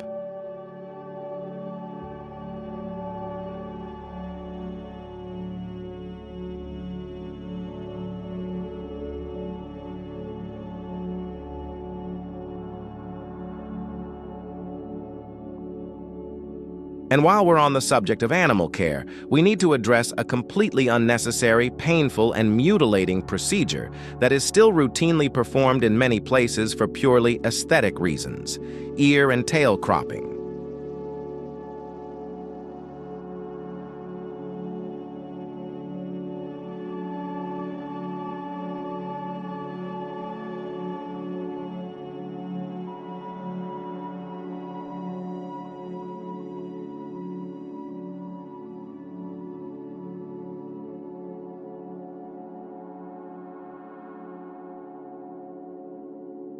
These procedures, which are literally amputations of healthy body parts without any medical justification, are performed on very young puppies, often without adequate anesthesia or appropriate post-operative pain control, causing intense suffering and permanently altering the animal's ability to communicate effectively with other animals.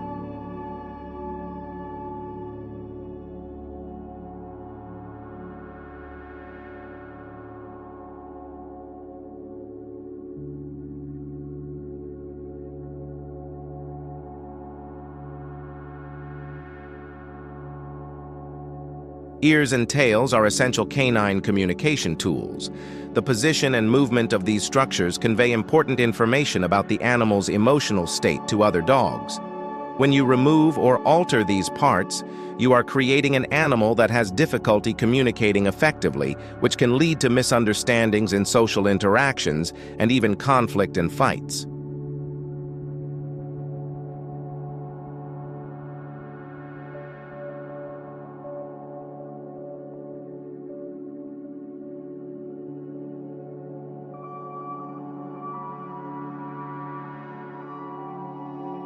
There is absolutely no valid justification for performing these procedures on companion animals, other than completely arbitrary aesthetic standards dictated by dog clubs stuck in outdated traditions and refusing to evolve. The fact that veterinarians still offer and perform these procedures for a fee is shameful and should be considered a violation of the profession's ethical principles.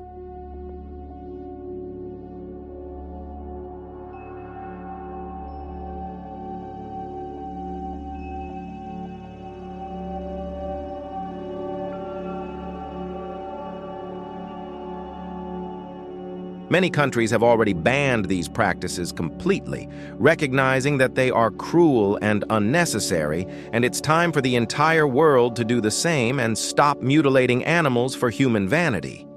Similarly, declawing cats, a procedure known as onychomectomy, is another horrific mutilation that causes intense pain and permanent problems, and is performed because owners don't want their furniture scratched.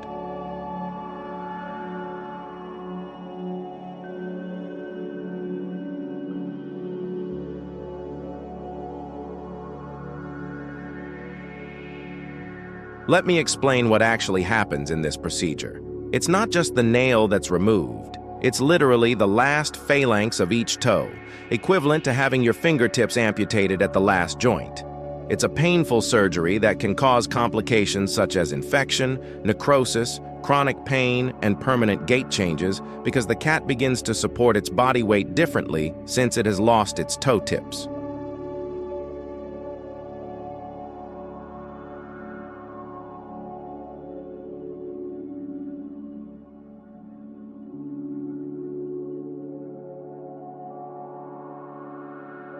And beyond the physical consequences, there are behavioral ones. Cats rely on their nails for defense, so a declawed cat feels vulnerable and can develop severe anxiety. It may start biting more because this becomes its only form of defense. It may develop an aversion to the litter box because digging in the litter causes pain in the mutilated paws. It's a barbaric procedure that is already banned in many places, and should be a crime worldwide.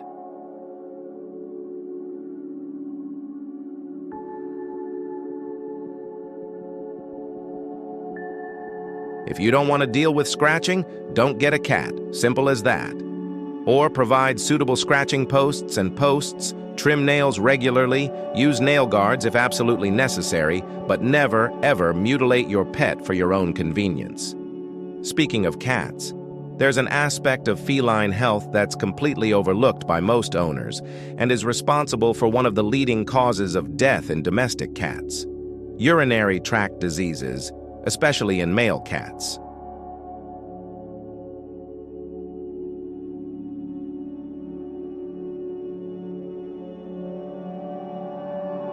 Cats evolved in desert environments and have an exceptional ability to concentrate urine, which means they naturally drink little water compared to other species.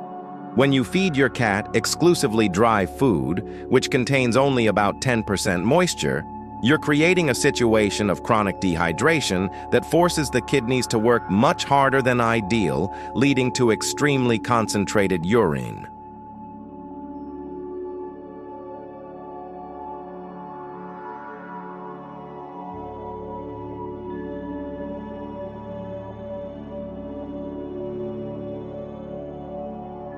This, in turn, favors the formation of crystals and stones that can obstruct the urethra, especially in males with narrower and longer urethras. Urethral obstruction is a medical emergency that can kill a cat within hours if not treated immediately, and it's an extremely painful and stressful condition.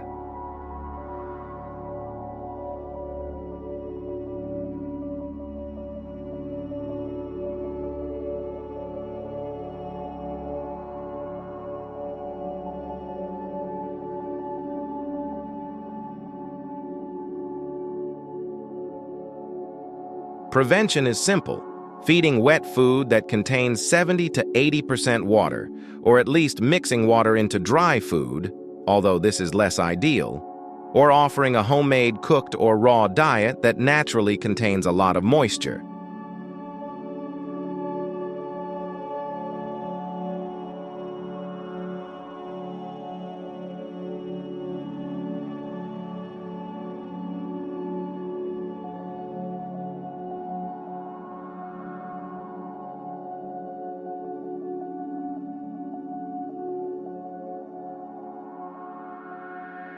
Cats are also extremely picky about the water they drink, so offering fresh, clean water in multiple locations throughout the house, using running water sources, as many cats prefer stagnant water, and even adding a little unsalted chicken broth to the water to make it more appealing are strategies that can increase water intake and prevent urinary problems.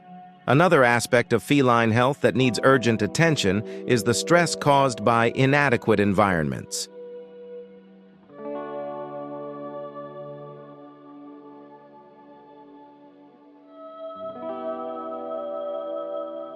Cats are predators but also prey, and they need environments that offer safety through elevation, hiding places, escape routes, and resources distributed throughout the home so they never feel cornered or vulnerable.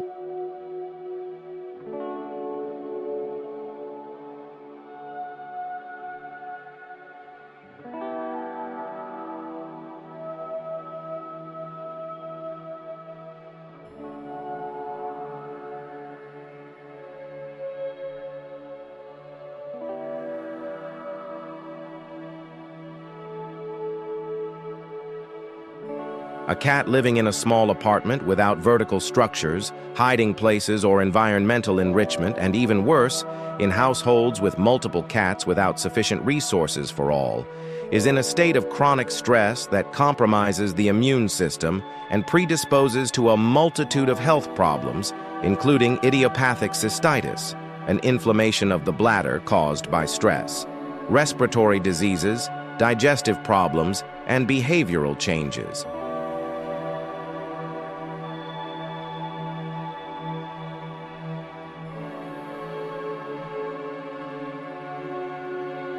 The solution involves appropriate environmental enrichment with shelves and cat trees that allow access to heights, boxes, and hiding places in different locations, windows with views of the outside where they can observe movement, interactive toys that simulate hunting, and respect for the species' territorial and social needs.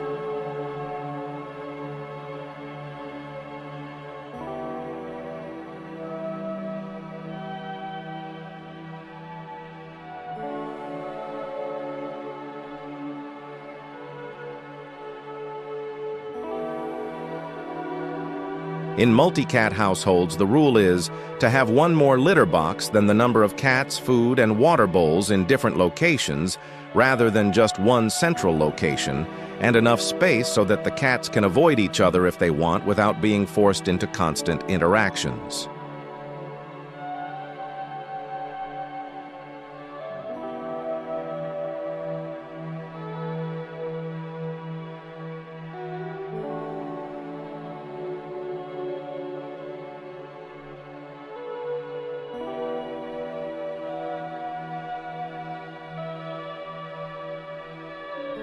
Returning to aspects that affect both dogs and cats, we need to talk about dental health, which is one of the most neglected areas of animal health and has a massive impact not only on the mouth, but on the entire body. Studies show that more than 80% of dogs and 70% of cats over 3 years of age have some degree of periodontal disease, which begins with plaque buildup, progresses to tartar formation, gum inflammation, infection, bone loss, and eventually tooth loss.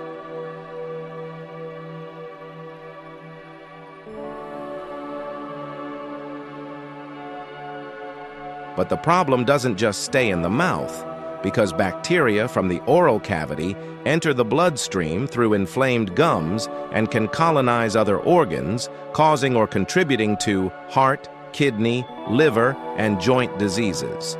An animal with severe periodontal disease is in constant pain, has difficulty eating, can develop serious systemic infections, and has a significantly reduced quality of life.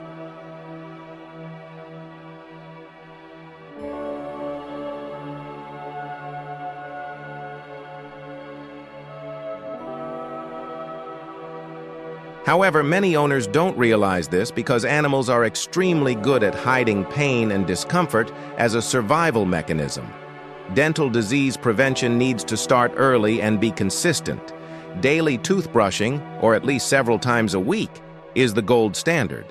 But it must be done with a toothpaste specifically designed for animals because human toothpaste contains fluoride and other ingredients toxic to pets.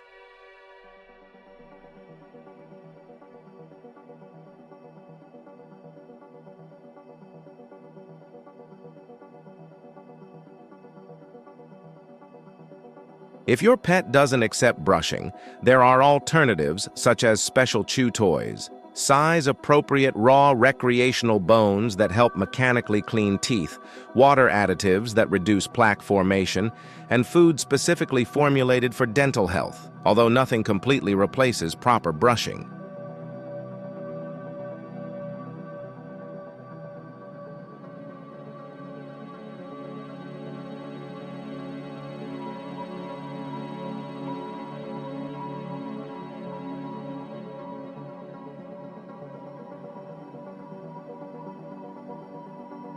And when it comes to raw bones for dental health, it's crucial to understand the difference between raw, meaty bones, which are appropriate and beneficial, and cooked or smoked bones, which are extremely dangerous.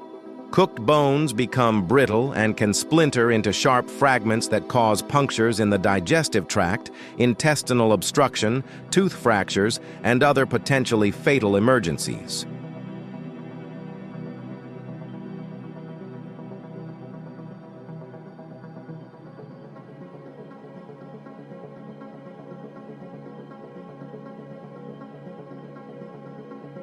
Raw bones maintain flexibility and are much safer, especially so-called meaty bones, which are bones with meat, cartilage, and connective tissue attached, providing not only dental cleaning, but also excellent nutrition. Chicken wings, chicken necks, beef ribs with meat, and lamb bones are all appropriate options depending on the animal's size and should always be offered raw and under supervision, especially initially until you understand how your pet chews and processes.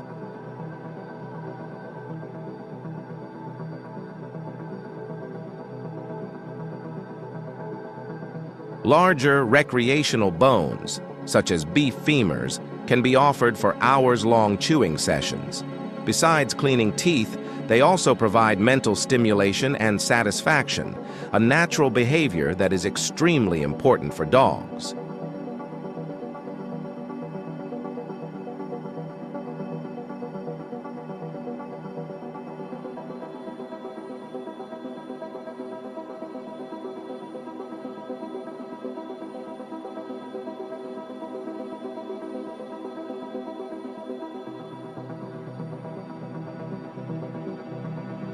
But it's crucial to understand that bones should never be left until the animal can break them down into small pieces that could be swallowed whole and cause an obstruction.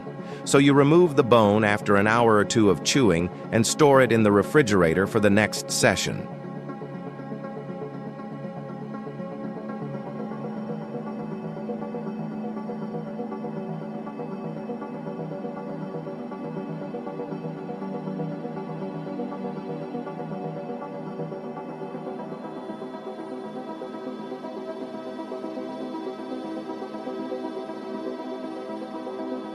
Now, if your pet has already developed severe dental disease with heavy tartar, significant gum inflammation, and possible infection, professional dental cleaning under anesthesia becomes necessary, and this is one of the most important procedures you can perform for your pet's health. Many owners fear anesthesia and postpone the procedure indefinitely, allowing the dental disease to progress to stages where it causes immense suffering and irreversible systemic damage.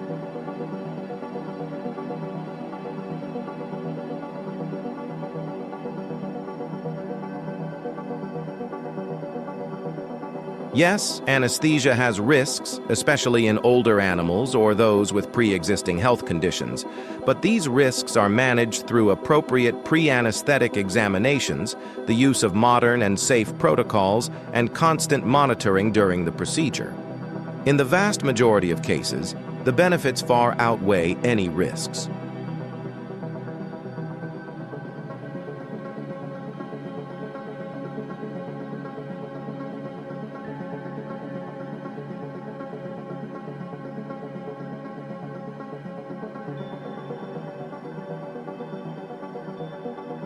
And let me tell you something, those anesthesia-free dental cleaning procedures some companies offer are practically useless and potentially dangerous because they only remove visible tartar from the surface of the teeth without accessing the more important subgingival area where the disease actually occurs.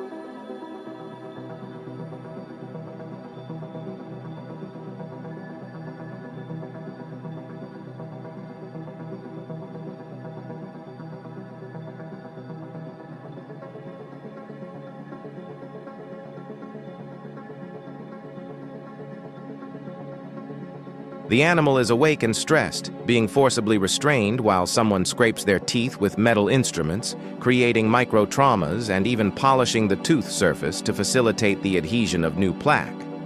Don't fall into the trap of thinking you're doing something good for your pet by cleaning without anesthesia.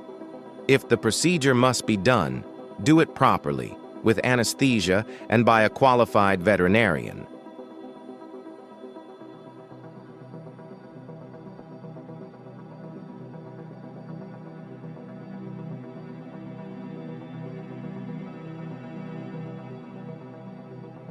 But continuing with revelations that go against common sense, let's talk about supplementation that can make a massive difference in your pet's health and longevity.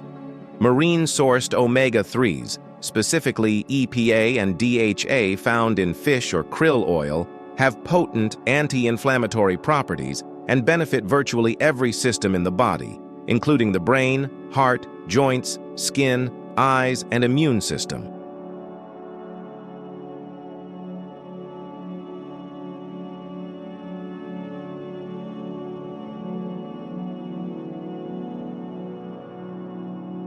The amount of omega-3s present in commercial pet food, when present, is generally insufficient and often oxidized and rancid because it is sensitive to heat and light. Therefore, supplementing with pharmaceutical-grade oil in a dose appropriate for the animal's weight can bring immeasurable benefits.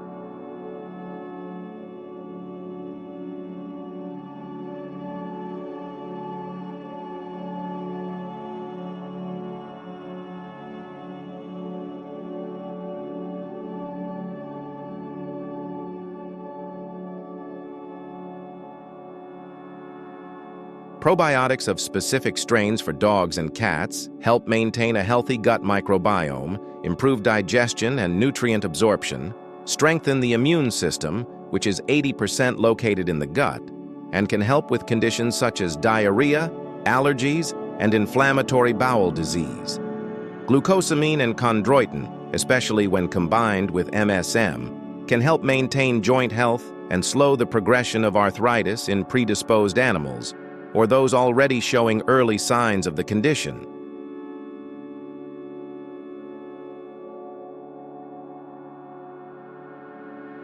Antioxidants such as vitamin E, vitamin C, selenium, and compounds like astaxanthin combat oxidative stress and cellular damage that accumulate over time and contribute to aging and degenerative diseases. And specific supplements such as SAMe and silymarin can be extremely beneficial for liver support, especially in animals that have been exposed to hepatotoxic medications or that have compromised liver function.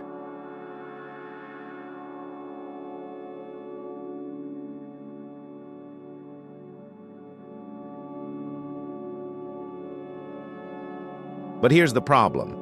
The pet supplement industry is largely unregulated, and many products on the market are of questionable quality, don't contain the amounts of active ingredients they claim, or worse, are contaminated with undeclared substances.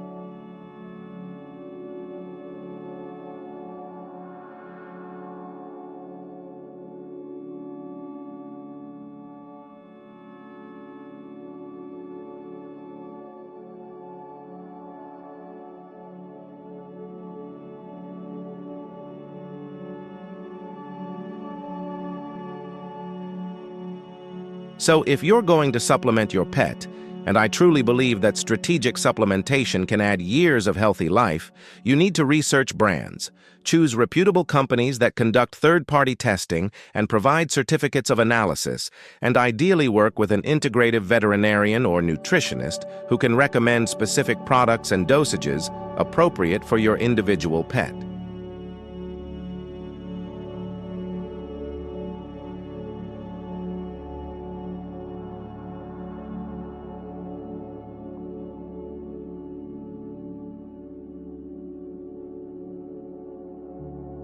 And never ever give your pet human supplements without consulting your veterinarian first, because dosages are completely different, and some ingredients that are safe for humans can be toxic to dogs or cats. For example, vitamin D in doses that would be normal for humans can cause severe toxicity in dogs, and many human multivitamin supplements contain xylitol as a sweetener, which is extremely toxic to dogs, even in tiny amounts.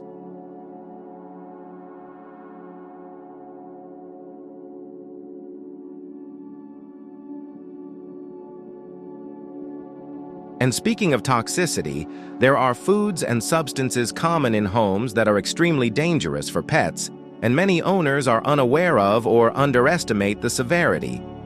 Chocolate contains theobromine, which dogs don't metabolize efficiently and can cause everything from agitation and vomiting to cardiac arrhythmias, seizures, and death depending on the amount and type of chocolate ingested.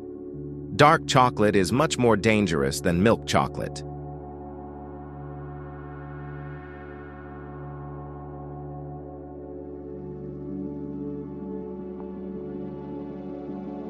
Grapes and raisins cause acute renal failure in dogs through a mechanism that isn't yet fully understood, and there's no known safe dose, so any ingestion should be treated as an emergency. Onions and garlic, especially in large quantities or chronic consumption, cause hemolytic anemia, which can be fatal, and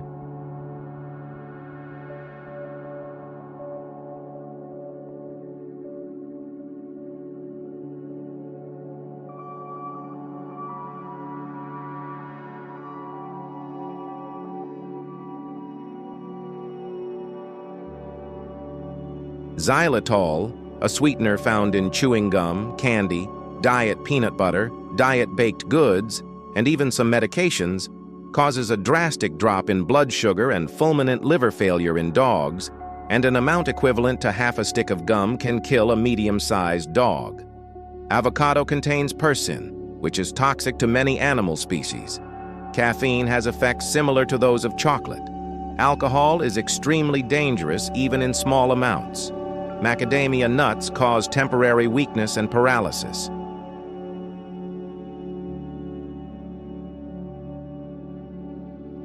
And the list goes on with walnuts, raw bread dough, yeast products, and other seemingly harmless foods that can cause anything from discomfort to death. Common ornamental plants are also often toxic. Lilies are extremely poisonous to cats and can cause fatal kidney failure even with minimal exposure, such as licking pollen that has fallen from their fur. Azaleas and rhododendrons contain grayanotoxins that affect the cardiovascular system. Cyclamen can cause fatal arrhythmias.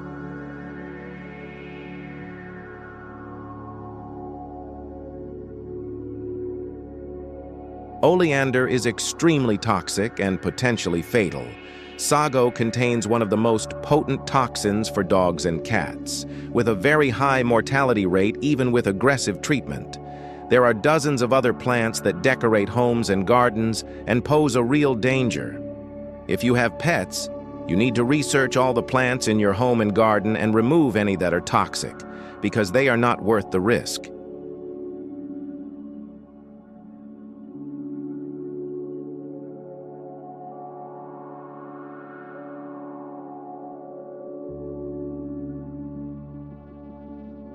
And if your pet ingests something potentially toxic, time is absolutely critical.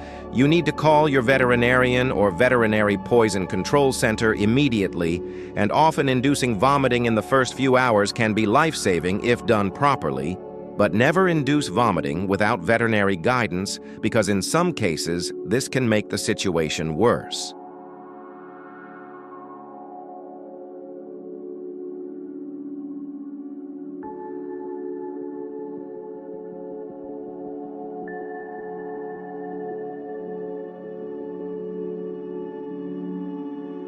Coming to the end of this extensive and revealing content, I want to talk about something that is perhaps the most important of all but impossible to measure through exams or quantify through studies: the emotional bond between you and your pet, and the profound impact your mental and emotional health has on their health. Animals are extremely sensitive and empathetic beings who capture and absorb the emotions and energetic state of the people they live with.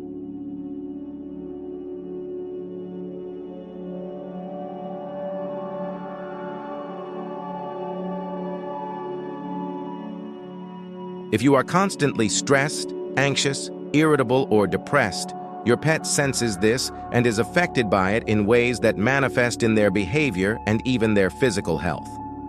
Studies show that dogs of owners with high levels of chronic stress have elevated levels of cortisol, the stress hormone, even when they are not directly exposed to any stressors, simply because they are living with someone in a constant state of stress.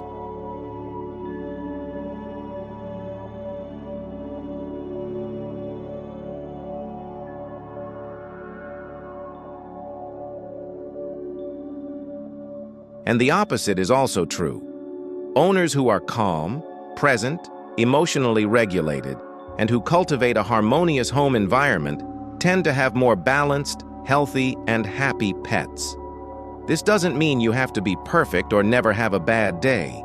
It means you need to be aware that your internal state affects your animal and do your best to take care of your own mental and emotional health, not only for your sake, but for theirs as well.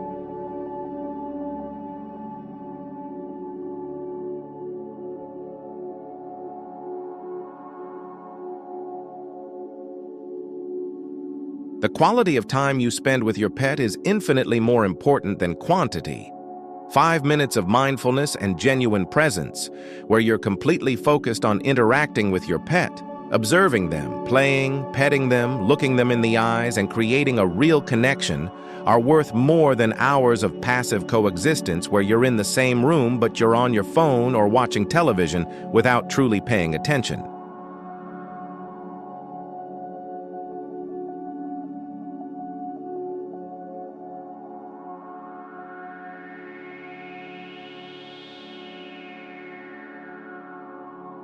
Animals don't need expensive things, designer accessories, or designer beds.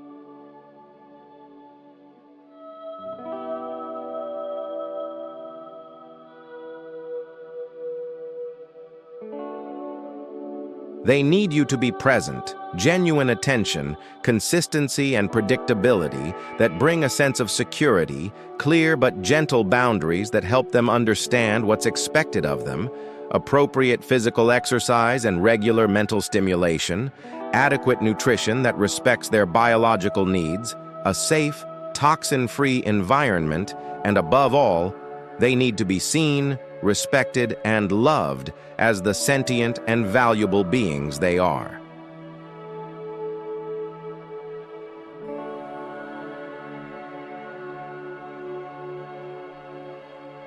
If you can provide these things, you'll be giving your pet the best chance at a long, healthy, and truly happy life, and this should be the goal of every responsible pet owner.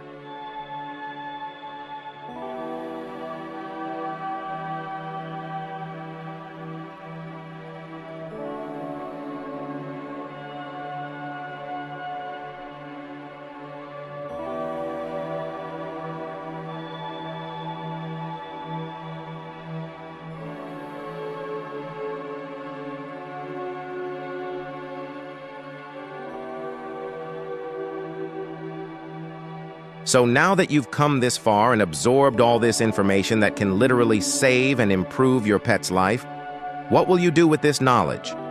Will you keep doing the same things just because it's easier or more convenient? Or will you have the courage to question what's always been done and make real changes that will deeply benefit your companion?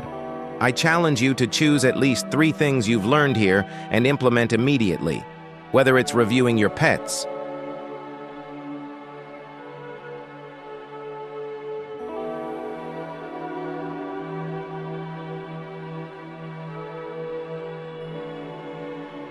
diet, increasing exercise quality and mental enrichment, eliminating toxins from the environment, improving dental hygiene, optimizing sun exposure and natural light cycles, anything that makes sense for your specific situation. And I want you to share in the comments what your biggest revelation from this content was. What information shocked you the most, and what change you're committed to making from now on.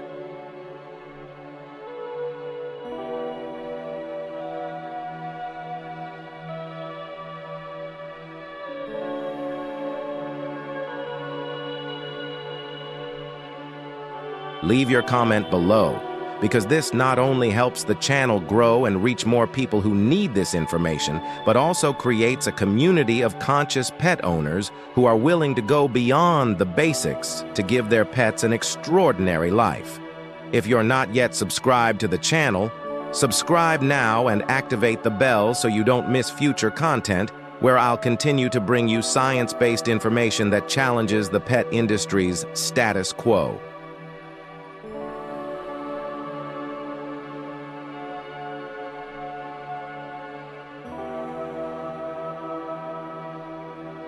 And leave a like, so this video can be recommended to more people who love their animals and want the best for them.